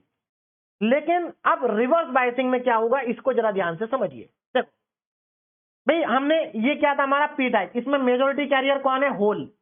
और हमने इधर निगेटिव से कनेक्ट कर दिया इसको, तो होल पे कौन सी डायरेक्शन में फोर्स लगेगा? इस डायरेक्शन में लगेगा, क्योंकि इधर निगेटिव है और ये पॉजिटिव है। तो इस डायरेक्शन में होल पे फोर्स लगेगा, किसकी वजह से? इस बैटरी की वजह से। और यहां पर इलेक्ट्रॉन है, इस बैटरी की वजह से इलेक्ट्रॉन में इस डायरेक्शन में फोर्स लगेगा। इसका मतलब देखो, होल पे इधर फोर्स लग रहा है, इलेक्ट्रॉन पे उधर फोर्स लग रहा है। तो क्या कभी ये जंक्शन को क्रॉस कर पाएंगे? नहीं कर पाएंगे। इसका मतलब रिवर्स बायसिंग में जो हमारे मेजॉरिटी चार्ज कैरियर्स होते हैं वो जंक्शन को क्रॉस नहीं करते। भाई यहां पर तो उल्टा हो गया ना, ये जो बैटरी है ये इलेक्ट्रॉन को उधर फोर्स लगा रही है और होल पे इधर फोर्स लगा रही है, तो ये इस जंक्शन को क्रॉस नहीं करेंगे। इसका मतलब यहां पर रियलिटी में होगा क्या? यहां पर रियलिटी में ये होगा कि जो पहले हमारी डिप्लीशन रीजन जो छोटा था वो और बड़ा हो जाएगा। क्यों? क्योंकि यहां से इलेक्ट्रॉन और होल इधर चले जाएंगे, तो यहां पर और ज्यादा पॉजिटिव और नेगेटिव आयंस बचेंगे। तो और ज्यादा बचेंगे तो डिप्लीशन लेयर का साइज क्या हो जाएगा? बढ़ जाएगा। बोलो बात समझ में आ रही है? इसका मतलब रिवर्स बायसिंग में मेजॉरिटी कैरियर की वजह से कोई भी करंट फ्लो नहीं होगा। बात क्लियर है? कोई भी करंट फ्लो नहीं होगा। इसका मतलब फॉरवर्ड बायसिंग में तो करंट फ्लो होगा, लेकिन रिवर्स बायसिंग में करंट फ्लो नहीं होगा मेजॉरिटी कैरियर्स की वजह से। तो क्या यहां से कोई भी करंट फ्लो नहीं होगा? क्या हम डायोड को जब रिवर्स बायसिंग में लगाते हैं तो क्या करंट फ्लो नहीं करता है? करता है, लेकिन बहुत कम। और कैसे करता है इस बात को जरा समझिए। भाई ये एन टाइप है, इसके अंदर मेजॉरिटी कैरियर इलेक्ट्रॉन है, लेकिन थोड़े बहुत होल भी तो हैं, माइनॉरिटी कैरियर्स। सिमिलरली ये हमारा पी टाइप है, लेकिन यहां पर भी थोड़े बहुत इलेक्ट्रॉन तो प्रेजेंट है, माइनॉरिटी कैरियर्स। बोले बात समझ में आ रही है? तो यहां पर जो इलेक्ट्रॉन है माइनॉरिटी कैरियर्स, वो इलेक्ट्रॉन देखो इधर बैटरी का नेगेटिव टर्मिनल है, तो यहां पर जो थोड़े बहुत इलेक्ट्रॉन होंगे उन पर क्या होगा? इस डायरेक्शन में फोर्स लगेगा। और यहां पर जो थोड़े बहुत होल होंगे उन पर इस डायरेक्शन में फोर्स लगेगा। मतलब माइनॉरिटी कैरियर्स फ्लो करेंगे जंक्शन के अक्रॉस। बात समझ में आ रही है? भाई मेजॉरिटी कैरियर्स तो फ्लो नहीं कर रहे, और मेजॉरिटी कैरियर्स ही तो ज्यादा है, भाई उन्हीं की मात्रा ज्यादा है और वो फ्लो नहीं कर रहे। वो फ्लो नहीं कर रहे। फ्लो कौन कर रहा है? Minority carriers. और माइनॉरिटी कैरियर्स तो बहुत कम है, पहले से हम उनको कह रहे हैं माइनॉरिटी कैरियर्स, उनकी मात्रा बहुत कम है। इसका मतलब ये हुआ जब यहां से माइनॉरिटी कैरियर्स फ्लो करेंगे तो करंट फ्लो करेगा, लेकिन बहुत ही कम फ्लो करेगा, जिसको हम कहते हैं रिवर्स सैचुरेशन करंट। क्या कहा जाता है? Reverse saturation current. तो रिवर्स बायसिंग में रिवर्स सैचुरेशन करंट क्या करता है? फ्लो करता है। बात समझ में आ गई? रिवर्स सैचुरेशन करंट क्या करता है? फ्लो करता है रिवर्स बायसिंग में। और ये जो मैंने आपको सारी बातें बताई हैं, इसको बहुत ही सिंपल लैंग्वेज में मैंने यहां पर लिखा हुआ है ना। देखो इन रिवर्स बायस में क्या होता है? जो मेजॉरिटी चार्ज कैरियर्स होते हैं move away from the junction, वो जंक्शन से दूर की तरफ जाते हैं, move away from the junction. भाई जंक्शन यहां पर है और ये अवे जा रहे हैं, ठीक है। Increasing the width of depletion layer, जिसकी वजह से डिप्लीशन लेयर की विड्थ क्या होती है, इंक्रीज होती है। अभी जो आपका लास्ट टाइम एग्जाम हुआ है उसी में यहां से 2 नंबर का क्वेश्चन पूछा गया है कि जो हमारी डिप्लीशन लेयर होती है उसका जो साइज है वो इंक्रीज कैसे होता है, या तो इंक्रीज पूछा था या डिक्रीज पूछा था, यही कुछ पूछा गया है। अभी आगे क्वेश्चन आएगा। तो अगर आप सब कुछ समझ के जाएंगे तो आप किसी भी चीज का आंसर लिख सकते हैं। तो यहां पर उसका रीजन लिखा है कि विड्थ इंक्रीज क्यों होती है। No current flow across the junction, junction के अक्रॉस कोई करंट फ्लो नहीं होगा मेजोरिटी कैरियर्स की वजह से, ठीक है। आगे देखो, how ever minority charge carrier cross the junction, जबकि जो माइनॉरिटी चार्ज कैरियर्स हैं ये जंक्शन को क्रॉस कर देंगे, और अगर माइनॉरिटी कैरियर जंक्शन को क्रॉस कर देंगे and constitute a small current, तो वो स्मॉल करंट बनाएंगे, है ना, कॉल्ड रिवर्स सैचुरेशन करंट, जिसको हम रिवर्स सैचुरेशन करंट कहते हैं या लीकेज करंट कहते हैं। बोलो बात समझ में आ गई। अब देखो इतना पढ़ने के बाद एक बहुत इंपॉर्टेंट पॉइंट आपको समझ में आ गया होगा, जिसकी बात मैंने लास्ट लेक्चर में स्टार्टिंग में ही की थी। भाई मैंने आपको स्टार्टिंग में कहा था कि ये जो सेमीकंडक्टर्स होते हैं ये हमारे लिए इतने इंपॉर्टेंट क्यों हैं। तो सेमीकंडक्टर की 2 ऐसी प्रॉपर्टी होती हैं जिसकी वजह से सेमीकंडक्टर हमारे लिए बहुत इंपॉर्टेंट है। प्रॉपर्टी तो बहुत सारी होती हैं, लेकिन 2 यूनिक प्रॉपर्टी है जिसकी वजह से ये हमारे लिए इंपॉर्टेंट है। कौन कौन सी 2 प्रॉपर्टी थी? एक प्रॉपर्टी तो ये थी कि सेमीकंडक्टर के अंदर हम इलेक्ट्रॉन के फ्लो को कंट्रोल कर सकते हैं, और अभी तक जो हमने पढ़ा है उससे भी आपको समझ में आ रहा होगा कि सेमीकंडक्टर के अंदर इलेक्ट्रॉन के फ्लो को कंट्रोल किया जा सकता है। कैसे? डोपिंग से। भाई आप जितना ज्यादा डोपिंग करेंगे उतना ज्यादा फ्लो होगा, डोपिंग कम करेंगे फ्लो कम होगा। अभी आगे और भी बहुत सारी चीजें हम पढ़ेंगे जहां से आपको समझ में आएगा कि सेमीकंडक्टर में इलेक्ट्रॉन का जो फ्लो होता है वो कंट्रोल में होता है। बात समझ में आ रही? और दूसरी प्रॉपर्टी हमने पढ़ी थी कि सेमीकंडक्टर्स में यूनिडायरेक्शनल करंट फ्लो कर सकता है, मतलब एक डायरेक्शन में करंट फ्लो करेगा और दूसरी में नहीं करेगा। और अभी अभी तो ये पॉइंट क्लियर हुआ कि फॉरवर्ड बायसिंग में तो करंट फ्लो करता है, लेकिन रिवर्स बायसिंग में करंट फ्लो नहीं करता है। भाई रिवर्स बायसिंग में जो करता है वो बहुत स्मॉल है, नेग्लिजिबल, रिवर्स सैचुरेशन करंट। तो अब आपको एक बात समझ में आ गई होगी कि सेमीकंडक्टर में करंट जो होता है वो यूनिडायरेक्शनल होता है, मतलब सेमीकंडक्टर में ये पॉसिबल है कि हम एक डायरेक्शन में करंट को फ्लो कराएं और दूसरी में ना कराएं। क्लियर है? अब इसीलिए देखो यहां पर फाइनली पीएन जंक्शन डायोड की मैंने यहां पर डेफिनेशन लिखी है कि what is PN junction diode. तो PN junction diode is a semiconductor device, ये एक सेमीकंडक्टर डिवाइस है form by joining P type and N type semiconductor, जो कि पी टाइप और एन टाइप सेमीकंडक्टर से बना होता है ना, that allow current flow in one direction, जो कि एक डायरेक्शन में करंट के फ्लो को अलाउ करता है। कौन से में? फॉरवर्ड बायस के केस में। And block it in opposite direction, और अपोजिट डायरेक्शन में ब्लॉक कर देता है, मतलब रिवर्स बायस में। And it is also called semiconductor diode और डायोड, और हम इसको सेमीकंडक्टर डायोड और डायोड भी कह सकते हैं। तो मुझे लगता है यहां तक अगर आपको सब कुछ समझ में आ गया है, तो अब यहां पर देखो मैंने लिखा difference between forward bias and reverse bias. तो अब ये जो डिफरेंस है ये आप अपने आप भी लिख सकते हैं। देखो अब तक हम ये यहाँ पर जितने भी पॉइंट है ना, ये सभी पॉइंट को मैं आपको डिटेल में समझा चुका हूं। देखो पहला पॉइंट क्या है? Potential barrier reduce. भाई सीधी सी बात है, फॉरवर्ड बायस में जो पोटेंशियल बैरियर होगा वो कम हो जाएगा क्योंकि डिप्लीशन लेयर कम हो रही है ना। तो पोटेंशियल बैरियर रिड्यूस होगा, जबकि रिवर्स बायस में ये बढ़ जाएगा। डिप्लीशन लेयर की जो डिप्लीशन लेयर है उसकी जो विड्थ है फॉरवर्ड में डिक्रीज होती है, रिवर्स में इंक्रीज होती है ना। PN junction provide very small resistance. Forward bias में रेजिस्टेंस क्या होगा? स्मॉल होगा, तभी तो करंट फ्लो कर रहा है। और रिवर्स बायस में जो रेजिस्टेंस है वो हाई हो जाएगा, इसीलिए वहां पर करंट फ्लो नहीं कर रहा है। Forward current flow in the circuit, forward bias में फॉरवर्ड करंट फ्लो करता है और रिवर्स बायस में रिवर्स सैचुरेशन करंट फ्लो करता है। फॉरवर्ड बायस के केस में जो करंट होता है वो मिली एम्पियर में होता है और लार्ज करंट होता है। बात समझ में आ रही? रिवर्स बायस में जो रिवर्स सैचुरेशन करंट होता है वो बहुत स्मॉल होता है, और ये जो करंट होता है ये माइक्रो एम्पियर में होता है जर्मेनियम के लिए, और सिलिकॉन के लिए तो नैनो एम्पियर में होता है। अब आपको समझ में आया ये ज्यादा क्यों है? भाई ये मिली एम्पियर में है और ये तो माइक्रो और नैनो में चला गया। बात समझ में आ रही है ना। नी वोल्टेज फॉरवर्ड बायस केस, तो यहां पर देखो नी वोल्टेज कितना होता है, जर्मेनियम के लिए 0.3 और सिलिकॉन के लिए 0.7।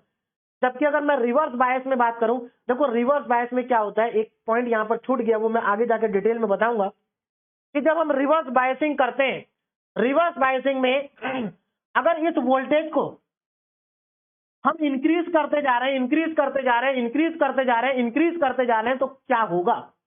तो इस बात को जरा ध्यान से समझिए। अगर हम रिवर्स बायस में वोल्टेज को बढ़ाते जाएंगे, बढ़ाते जाएंगे, बढ़ाते जाएंगे, तो इससे क्या होगा यहां पर समझ में आएगा। देखो अगर वोल्टेज बहुत ज्यादा बढ़ गया, रिवर्स बायस में अगर वोल्टेज बहुत ज्यादा बढ़ गया तो क्या होगा, यहां पर जो ये पॉजिटिव आयंस है, भाई सीधी सी बात है, डोनर आयंस है, एटम्स है जो अपना एक इलेक्ट्रॉन डोनेट कर चुके हैं, ये एक्सेप्टर आयंस है ना। तो देखो जब आप वोल्टेज बढ़ाते जाएंगे, बढ़ाते जाएंगे, बढ़ाते जाएंगे, तो उससे होगा क्या, ये जो हमारे एटम्स है, तो सीधी सी बात है, इन्होंने सिलिकॉन के साथ में बॉन्ड बना रखा है। इन्होंने क्या कर रखा है, सिलिकॉन के साथ में बॉन्ड बना रखा है या जर्मेनियम के साथ में बॉन्ड बना रखा है। अगर आप पोटेंशियल को बढ़ाते जाएंगे, बढ़ाते जाएंगे, तो एक समय ऐसा आएगा, ज्यादा एनर्जी की वजह से ये बॉन्ड टूट जाएंगे। बॉन्ड क्या हो जाएंगे, टूट जाएंगे। मतलब जो बॉन्ड बने हुए थे वो बॉन्ड ब्रेक हो जाएंगे, और जैसे ही बॉन्ड ब्रेक होंगे, लार्ज नंबर ऑफ इलेक्ट्रॉन्स और होल क्या होंगे, प्रोड्यूस होंगे। तो सीधी सी बात है, अगर कोवेलेंट बॉन्ड ब्रेक होगा तो इलेक्ट्रॉन भी फ्री होगा और इलेक्ट्रॉन की वैकेंसी पे होल आ जाएगा। यानी कि इलेक्ट्रॉन और होल क्या होंगे, जनरेट होंगे, और बहुत ज्यादा अमाउंट में जनरेट होंगे, जिसकी वजह से अचानक से रिवर्स बायस में हाई करंट फ्लो करेगा।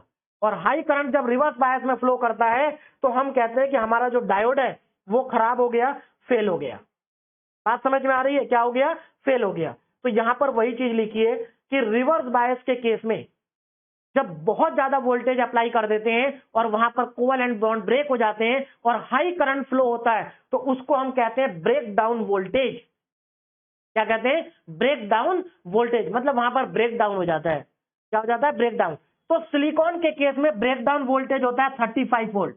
यानी कि अगर हम सिलिकॉन के डायोड पे 35 वोल्ट से ज्यादा अप्लाई कर देंगे तो वो ब्रेक डाउन हो जाएगा, वहां पर हाई करंट फ्लो करने लगेगा, हाई सैचुरेशन करंट फ्लो करने लगेगा। और जर्मेनियम के केस में 25 पे ही ब्रेक डाउन हो जाता है। बोलो बात समझ में आ रही। और ये जो ब्रेक डाउन है, इनको हम नेक्स्ट लेक्चर में बहुत डिटेल में पढ़ने वाले हैं। अब आगे बढ़ते हैं, और अब हमारा जो यहां पर नेक्स्ट टॉपिक है, that is current diode equation.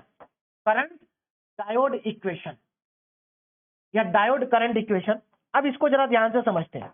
देखिए ये इंपॉर्टेंट है, और आपसे यूनिवर्सिटी एग्जाम में या आपके जो कॉलेज में एग्जाम होंगे वहां पर भी आपसे 2 नंबर में पूछा जा सकता है कि what is diode current equation. मतलब डायोड करंट इक्वेशन आपको लिखने के लिए आ सकती है आपके एग्जाम में।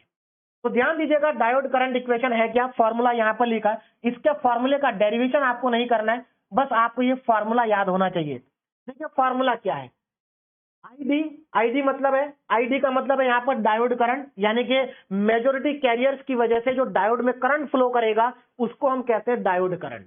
क्लियर है।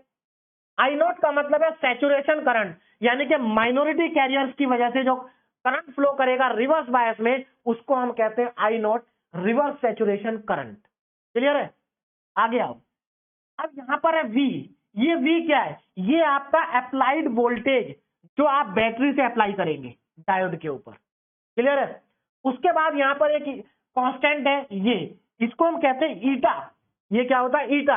और ये कांस्टेंट है जिसकी वैल्यू जर्मेनियम के लिए 1 होती है और सिलिकॉन के लिए 2 होती है। ये आपको याद होना चाहिए क्योंकि हम इसके ऊपर बेस्ड अभी न्यूमेरिकल भी करेंगे। नेक्स्ट है VT। VT ये रहा, है ना, थर्मल वोल्टेज, जो थर्मल एनर्जी की वजह से जनरेट होता है, रूम टेम्परेचर की वजह से जनरेट होता है। थर्मल वोल्टेज रूम टेम्परेचर पे इसकी वैल्यू 26 मिलीवोल्ट होती है। ये भी आपको याद होनी चाहिए कि रूम टेम्परेचर पर VT की वैल्यू कितनी होती है, 26 मिलीवोल्ट होती है। बोलो बात समझ में आ गई ना। अब VT को कैलकुलेट करने का फॉर्मूला ये है, लेकिन आपको इस फॉर्मूले को याद करने की जरूरत नहीं है। है ना। यहाँ पर जो के है वो बोल्ट्जमान कांस्टेंट है जिसकी वैल्यू यहाँ पर लिखिए, इसको भी याद नहीं करना। क्यू यहाँ पर चार्ज है जिसकी वैल्यू यहाँ पर लिखनी है, अभी आपको इसको भी याद नहीं करना। अगर आप याद करना चाहते हैं तो इस फॉर्मूले को याद करें। देखो वीटी का फॉर्मूला होता है T अपॉन 11,600। यहां से आप क्या कर सकते हैं, अगर आपको टेम्परेचर पता है तो आप यहां से वीटी की वैल्यू कैलकुलेट कर सकते हैं, और अगर रूम टेम्परेचर है तो आपको इसको भी कैलकुलेट करने की जरूरत नहीं है, डायरेक्ट 26 मिलीवोल्ट उसकी क्या होती है, वैल्यू होती है। बात समझ में आ रही है? देखिए इस इक्वेशन के ऊपर बेस्ड जो न्यूमेरिकल है बहुत ज्यादा इंपॉर्टेंट तो नहीं है, काफी सालों से एग्जाम में पूछे नहीं गए हैं, तो अगर आप न्यूमेरिकल नहीं करना चाहते तो कम से कम आप इस इक्वेशन को याद रखें, अगर आपसे एग्जाम में पूछी जाए तो आप लिख सकते हैं। और जो स्टूडेंट न्यूमेरिकल करना चाहते हैं तो अब हम आगे न्यूमेरिकल सॉल्व करेंगे। पहला न्यूमेरिकल आ गया हमारे पास डायोड इक्वेशन का, ध्यान दीजिएगा। देखो क्या लिखा, बहुत सिंपल न्यूमेरिकल है ये। सबसे पहले देखिए, जब भी आप न्यूमेरिकल सॉल्व करने जाएं तो सबसे पहले ये देखें कि उसमें गिवन क्या है, क्योंकि गिवन डेटा से आपको समझ में आ जाता है कि हमें करना क्या है। ध्यान दीजिएगा क्या गिवन है यहाँ पर, the reverse saturation current for silicon. देखो सबसे पहली बात तो यहाँ पर सिलिकॉन आ गया, तो अगर सिलिकॉन आ गया तो आपको अच्छे से मालूम है सिलिकॉन के लिए ईटा की वैल्यू कितनी होती है। ईटा भाई सिलिकॉन के लिए ईटा की वैल्यू होती है 2। देखो ईटा की वैल्यू सिलिकॉन के लिए 2 होती है, तो हमें सिलिकॉन को देखते ही ईटा की वैल्यू समझ में आ गई कि 2 है। आगे देखो, the reverse saturation current of silicon PN junction diode is 10 milli microampere. मतलब रिवर्स सैचुरेशन करंट की वैल्यू 10 माइक्रो एम्पियर है, और रिवर्स सैचुरेशन करंट को हम रिप्रेजेंट करते हैं आई नॉट से। आई नॉट की वैल्यू कितनी है, 10 माइक्रो एम्पियर। माइक्रो एम्पियर को जब आप एम्पियर में कन्वर्ट करेंगे तो 10 की पावर -6 से करेंगे मल्टीप्लाई, तो मैं जब फॉर्मूले में पुट करूंगा तब मल्टीप्लाई करूंगा। आप यहां पर करना चाहें तो यहां पर भी कर सकते हैं। नाउ टेम्परेचर कितना है, 300 केल्विन। अब देखो 300 केल्विन, 300 केल्विन का मतलब क्या है, रूम टेम्परेचर। 300 केल्विन का मतलब क्या है, रूम टेम्परेचर हमारा 300 केल्विन ही तो होता है। तो देखो अब आपके पास दो तरीके हैं, या तो आप 300 केल्विन को यहां पर पुट करो और वीटी को कैलकुलेट कर लो, एक तरीका तो ये है। या दूसरा तरीका ये है, हमें पता 300 केल्विन रूम टेम्परेचर है और रूम टेम्परेचर पर वीटी की वैल्यू 26 होती है। तो देखो जब आप यहां से कैलकुलेट करोगे ना तो यहां से भी 26 ही आएगा, एग्जैक्ट नहीं आएगा लेकिन अप्रोक्सीमेट 26 ही आएगा। तो हम कैलकुलेट क्यों करें जब हमें पता है कि रूम टेम्परेचर पर 26 होता है ना। रूम टेम्परेचर पे कितना होता है, 26। तो यहां पर T की वैल्यू कितनी है, 300 केल्विन है, लेकिन हमें इसकी जरूरत नहीं पड़ेगी क्योंकि हमें पता है कि 300 केल्विन पर VT की वैल्यू 26 मिली वोल्ट होती है। कितनी होती है, मिली वोल्ट। और मिली वोल्ट का मतलब है 10 की पावर -3। तो जब आप मिली वोल्ट को वोल्ट में कन्वर्ट करेंगे तो 10 की पावर -3 से मल्टीप्लाई करेंगे, मतलब 1000 से डिवाइड करेंगे। और जब आप माइक्रो एम्पियर को एम्पियर में कन्वर्ट करेंगे तो आप 10 की पावर 6 से डिवाइड करेंगे या 10 की पावर -6 से करेंगे मल्टीप्लाई। आगे और क्या दिया, determine the forward bias voltage. आपको यहां पर फॉरवर्ड बायस वोल्टेज कैलकुलेट करना है टू बी अप्लाइड, मतलब जो हमने अप्लाई किए हैं, इसका मतलब आपको V की वैल्यू कैलकुलेट करनी है। ठीक, applied to obtain diode current of. अच्छा डायोड का करंट भी दे रखा है, यानी कि आईडी की वैल्यू भी आपको गिवन है। आईडी कितना है, आईडी है 100 मिली एम्पियर। देखो भाई सबसे पहले तो आपको जब फॉर्मूले में वैल्यू पुट करेंगे, इस मिली वोल्ट को वोल्ट में कन्वर्ट करेंगे, इसको एम्पियर में कन्वर्ट करेंगे, और ये कितना था, माइक्रो एम्पियर है भाई, इसको भी एम्पियर में कन्वर्ट करेंगे। कितना है, microampere, milliampere, sorry micro नहीं मिली एम्पियर। भाई हमें सारी वैल्यूज पता चल गई है, अब कुछ नहीं करना, सिर्फ फॉर्मूले में वैल्यू पुट करनी है। देखिए न्यूमेरिकल बहुत आसान है, सिर्फ फॉर्मूला लगाना, वैल्यू पुट करनी है, बाकी कुछ भी नहीं है। चलिए पुट करते हैं। तो सबसे पहले क्या करेंगे, डायोड इक्वेशन लिखेंगे। तो डायोड इक्वेशन आपको याद होनी चाहिए, I D is equal to I naught reverse saturation current, फिर ब्रैकेट ई की पावर में V अपॉन ईटा VT -1। ये हमारे पास डायोड इक्वेशन है। अब इसमें वैल्यू सब्स्टिट्यूट करते हैं, ध्यान से देखो। आईडी की वैल्यू 100 मिली एम्पियर है, तो आईडी की वैल्यू पुट करता हूं मैं 100 मिली एम्पियर। मिली एम्पियर को एम्पियर में कन्वर्ट करेंगे तो 10 की पावर -3 से करना पड़ेगा मल्टीप्लाई, मिली को एम्पियर में, ठीक है। इक्वल टू में आ जाओ, आई नॉट कितना है 10 माइक्रो एम्पियर, और माइक्रो एम्पियर को एम्पियर में कन्वर्ट करने के लिए 10 की पावर -6 से करेंगे मल्टीप्लाई। बोलो बात समझ में आ गई।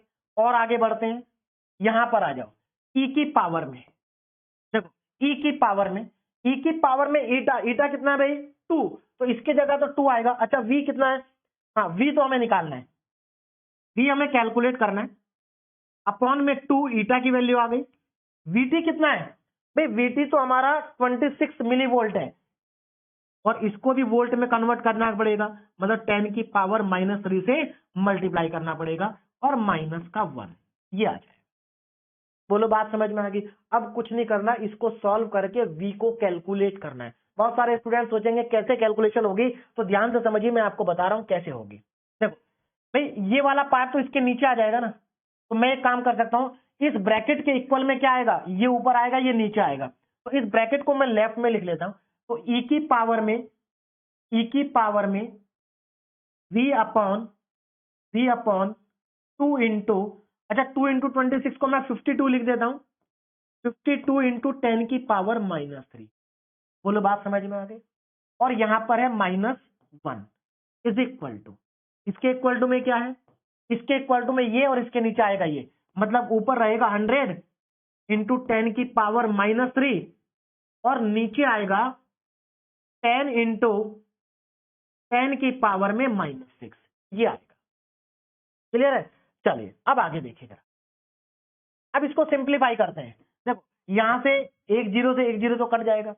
अब यहां पर देखो 10 की पावर -3 है, 10 की पावर -6 ऊपर जाएगा तो 10 की पावर +6 हो जाएगा, तो मतलब 10 की पावर 3 यहां बचेगा, 10 यहां बचेगा, 10 की पावर 4 बचेगा पॉजिटिव में, किसमें पॉजिटिव में, और ये 1 भी उधर चला जाएगा, तो इस 1 को भी मैं उधर ले जाता हूं, तो यहां पर हमारे पास आएगा ई की पावर में v अपॉन 52 इंटू 10 की पावर 3 -1 इज इक्वल टू, इधर देखो, अच्छा ये -1 को तो मैं उधर ले जा रहा हूं, इक्वल टू 1 प्लस, अब ये कितना बचा 1, 4 जीरो बचेंगे, 1 2 3 4, ये आ जाएगा। बोलो यहां तक समझ में आया कैलकुलेशन। अब आगे देखो, वैसे तो अगर आपको कैलकुलेटर बहुत अच्छे से चलाना आता है ना, तो इतने स्टेप भी जरूरत नहीं है, आप डायरेक्ट यहां से भी निकाल सकते हो, लेकिन फिर भी मैं आपको सिंपल तरीका बता रहा हूं, आप ऐसे जाएंगे, यूज तो कैलकुलेटर का ही करना है, बिना कैलकुलेटर के आंसर नहीं आएगा। देखिए अब यहां पर हमारे पास आ रहा है ई की पावर में v अपॉन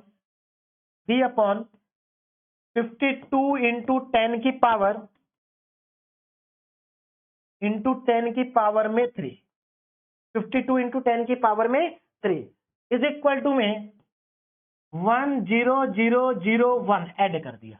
अब क्या करें, अब देखो इसको हमें सॉल्व करना है, तो अब इसको सॉल्व करने का तरीका क्या है, इसमें लॉग ले लो दोनों तरफ। अब यहां पर लॉग में बहुत स्टूडेंट गलती करते हैं, देखिए लॉग, अब आप अगर कैलकुलेटर की बात करें तो कैलकुलेटर में आपको लॉग भी दिखाई देगा, और एक जगह आपको ln लिखा हुआ दिखाई देगा, ln मतलब नेचुरल लॉग। बात समझ में आ रही, तो आपको यहां पर नेचुरल लॉग लेना है। अब बहुत सारे स्टूडेंट सोचेंगे सर अगर हम दूसरा लॉग ले लें तो क्या आंसर नहीं आएगा, आएगा, उससे भी आएगा, मैं दोनों से बताऊंगा, लेकिन आपको लेना चाहिए नेचुरल लॉग। तो आप अगर यहां पर दोनों साइड में नेचुरल लॉग लेंगे, मतलब नेचुरल लॉग का मतलब जिसके बेस में ई होता है, तो अगर मैं यहां पर दोनों तरफ लॉग ले लूं, क्या करूं, लॉग ले लूं, taking log both side, taking log both side, भाई दोनों तरफ हमें क्या करना है, लॉग लेना है। तो देखो लॉग लेने से होगा क्या, देखो जब मैं इसका लॉग लूंगा तो यहां पर लॉग की एक प्रॉपर्टी आपको अच्छे से मालूम है, लॉग m की पावर n, ये होता है n log m, ये लॉग की प्रॉपर्टी है, इस प्रॉपर्टी का यहां पर यूज करूंगा मैं, तो देखो कितना आएगा, सीधी सी बात है, लॉग लेते ही जैसे ही हम लॉग लेंगे तो लॉग लेने पे क्या होगा, ये जो पावर है ये मल्टीप्लाई में आ जाएगी, v अपॉन 52 इंटू 10 की पावर 3, और लॉग ई, मैंने एक स्टेप डायरेक्ट कर दिया, यहां पर लॉग लिया और पावर को मल्टीप्लाई कर दिया, log e is equal to log 10001 ये आ जाएगा। बोलो यहां तक समझ में आ गया। अब देखो क्या करना है, लॉग ई की वैल्यू कितनी होती है 1। देखो इसीलिए मैंने बोला था कि नेचुरल लॉग लेना। अगर आप नेचुरल लॉग नहीं लेते, मतलब आप लॉग टू द बेस 10 लेते हैं, तो उससे क्या होगा, अगर आप लॉग टू द बेस 10 लेते हैं तो यहां पर लॉग टू द बेस 10 ई आएगा, और लॉग टू द बेस 10 ई की वैल्यू 1 नहीं होती। फिर आपको लॉग टू द बेस 10 ई की वैल्यू को कैलकुलेट करना पड़ेगा और उसको यहां लिखना पड़ेगा, और यहां पर भी log टू द बेस 10 ही कैलकुलेट करना पड़ेगा और यहां पर लिखना पड़ेगा, आपका आंसर सही आएगा।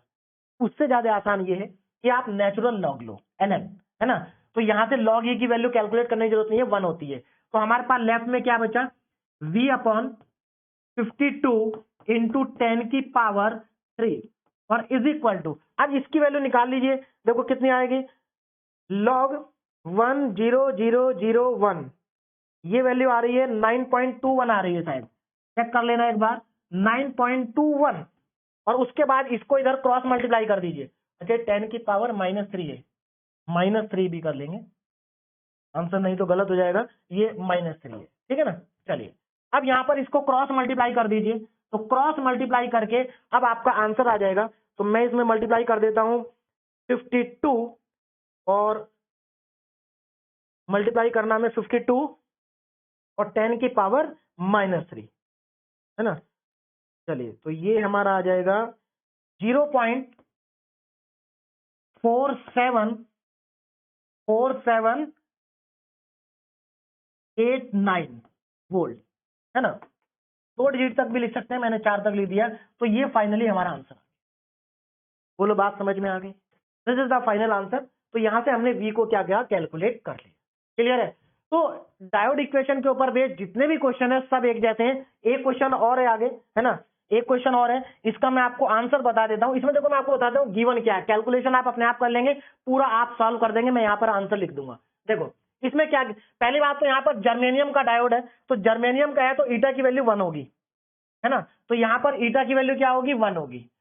Carries a current of 1 milliampere, यहाँ पर germanium diode carries a current of 1 milliampere, इसका मतलब डायोड से कितना करंट फ्लो कर रहा है, 1 मिली एम्पियर। तो देखो यहाँ पर गिवन मैं लिख देता हूं, उसके बाद आप सॉल्व कर लेना अपने आप, फॉर्मूले में सिर्फ वैल्यू पुट करनी होगी आपको। तो यहाँ पर जर्मेनियम का डायोड है, तो इसका मतलब ईटा की वैल्यू कितनी हो गई, ईटा की वैल्यू हो गई 1, ईटा कितना हो गया 1, तो ईटा की वैल्यू 1 आ गई।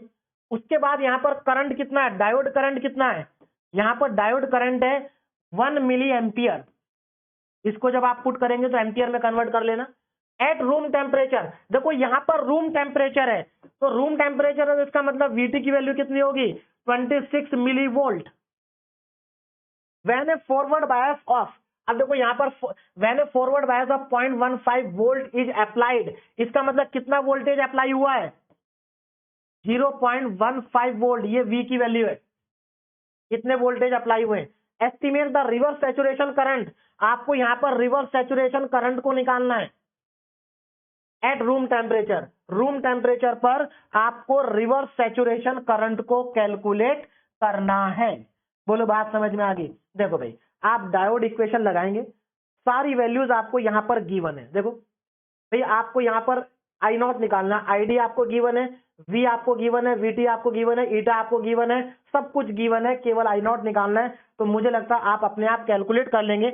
मैं सिर्फ यहां पर आंसर लिख देता हूं 3 पॉइंट, इसका आंसर होगा, नोट कर लीजिए आंसर 3.1319, 3.1319 माइक्रो एम्पियर, ये इसका करंट होगा, माइक्रो एम्पियर। तो मुझे लगता है आप अपने आप कर लेंगे, सिंपल सा क्वेश्चन है। आगे बढ़ते हैं और अब हम यहां पर पढ़ेंगे वोल्ट एम्पियर कैरेक्टरिस्टिक्स और VI characteristics of PN junction diode.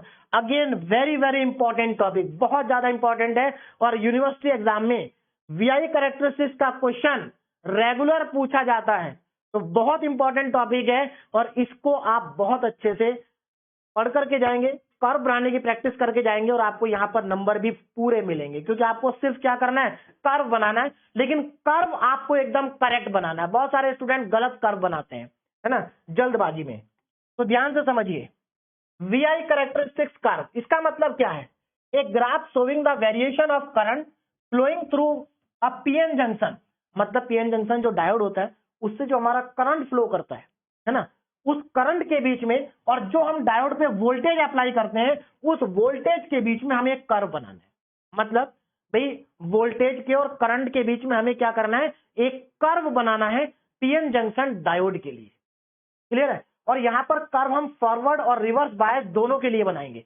मतलब फॉरवर्ड बायस कंडीशन में कैसा कर्व बनेगा वो भी हमें पता होना चाहिए, और रिवर्स बायस में कैसा बनेगा वो भी पता होना चाहिए। और इसी को हम कहते हैं VI characteristics of PN junction diode. बहुत सिंपल सा है, जो हमने अभी तक पढ़ा है उसी नॉलेज के बेस पर हम इस कर्व को बना सकते हैं। ध्यान से समझिए कैसे। मैं आपको दो तरीके से समझाऊंगा, एक तो हम डायोड इक्वेशन की हेल्प से भी इसको बना सकते हैं और एक हम डायरेक्ट भी बना सकते हैं।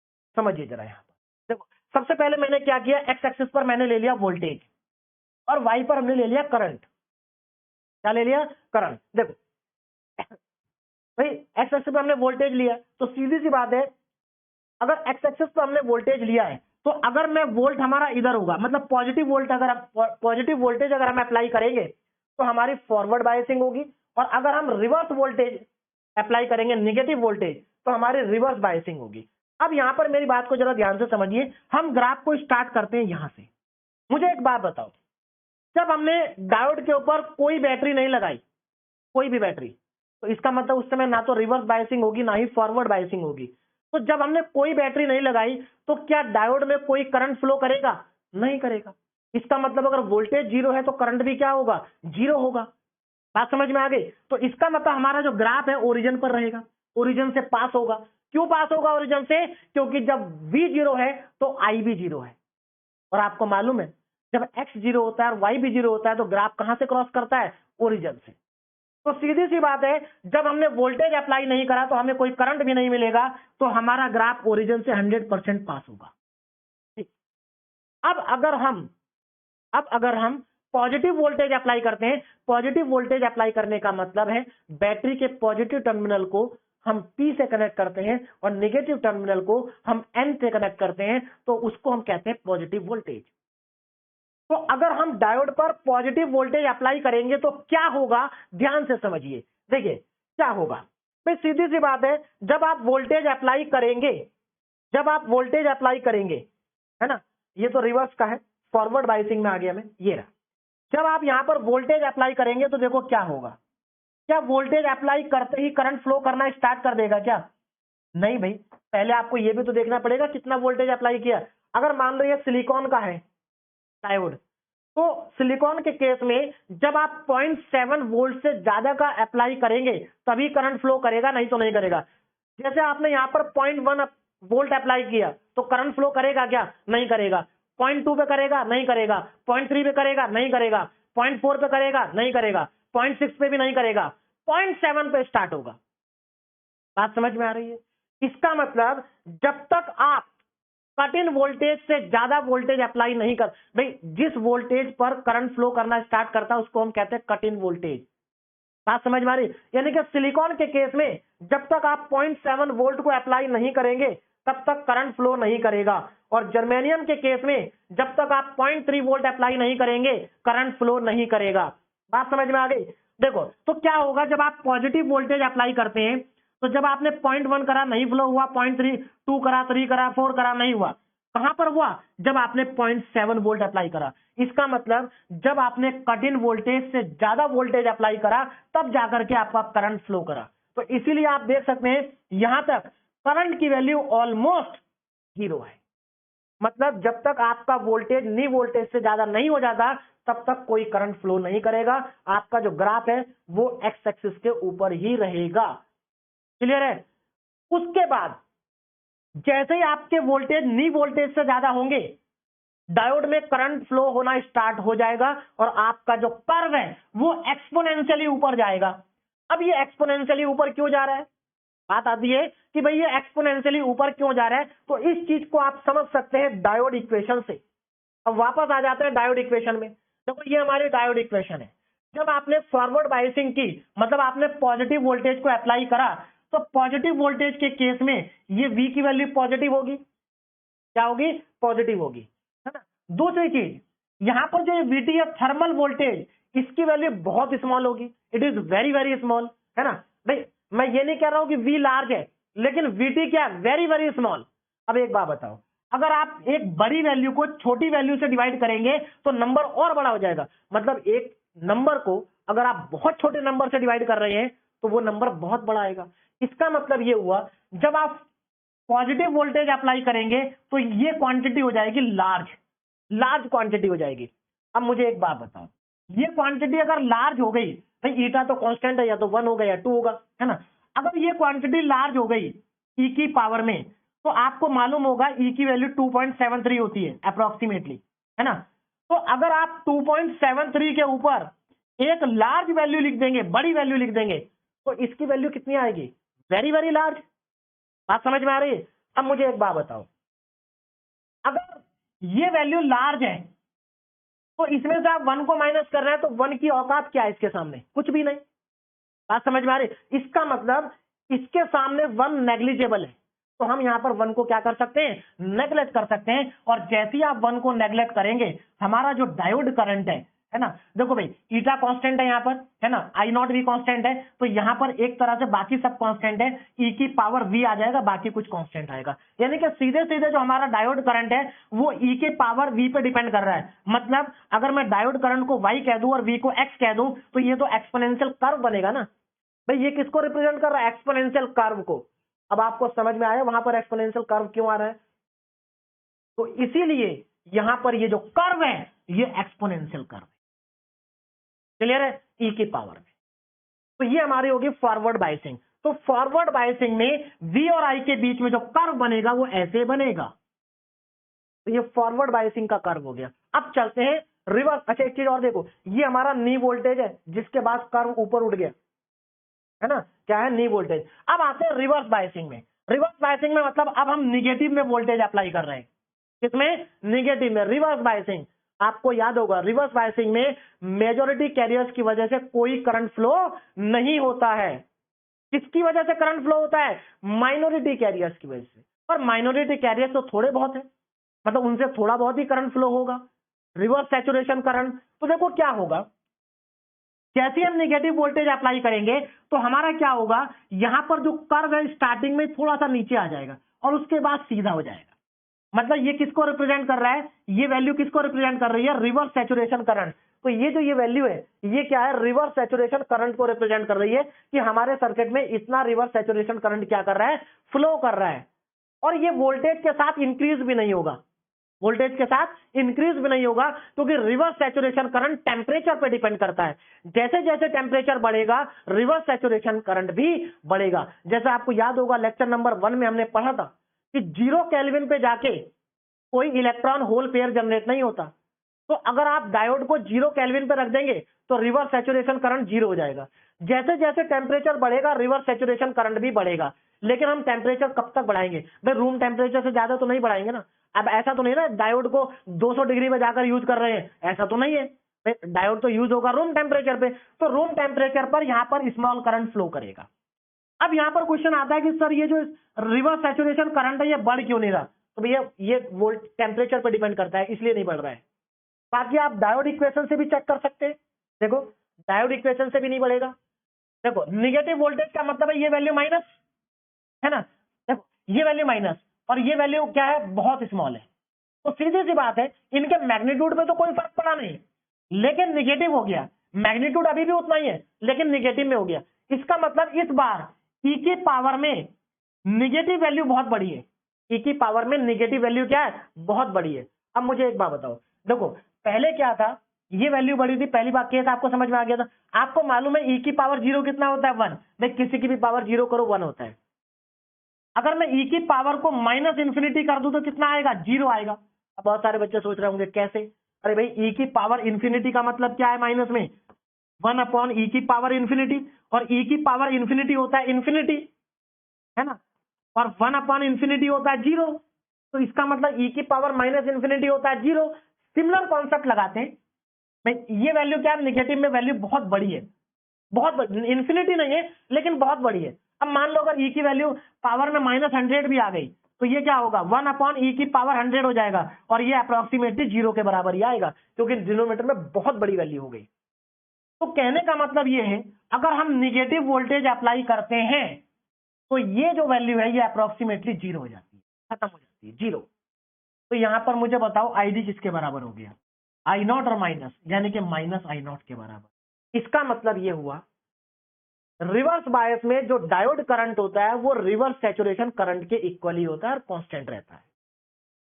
बोलो बात समझ में आ गई? तो ये हमारा रिवर्स सैचुरेशन करंट है। अब ये क्या है, तो मैंने आपको थोड़ी देर पहले बताया था कि अगर आप रिवर्स बायस में वोल्टेज को बढ़ाते जा रहे हैं तो एक स्टेज ऐसी आएगी जब सिलिकॉन या जर्मेनियम के जो कोवेलेंट बॉन्ड है वो ब्रेक हो जाएंगे और large amount of electron hole produce होंगे, जिसकी वजह से सडनली सर्किट में हाई करंट फ्लो होगा। तो ये उसी हाई करंट को रिप्रेजेंट कर रहा है। ब्रेक डाउन वोल्टेज जैसे ही होगा सर्किट में हाई करंट फ्लो करेगा और हमारा जो डायोड है वो खराब हो जाएगा, फेल हो जाएगा।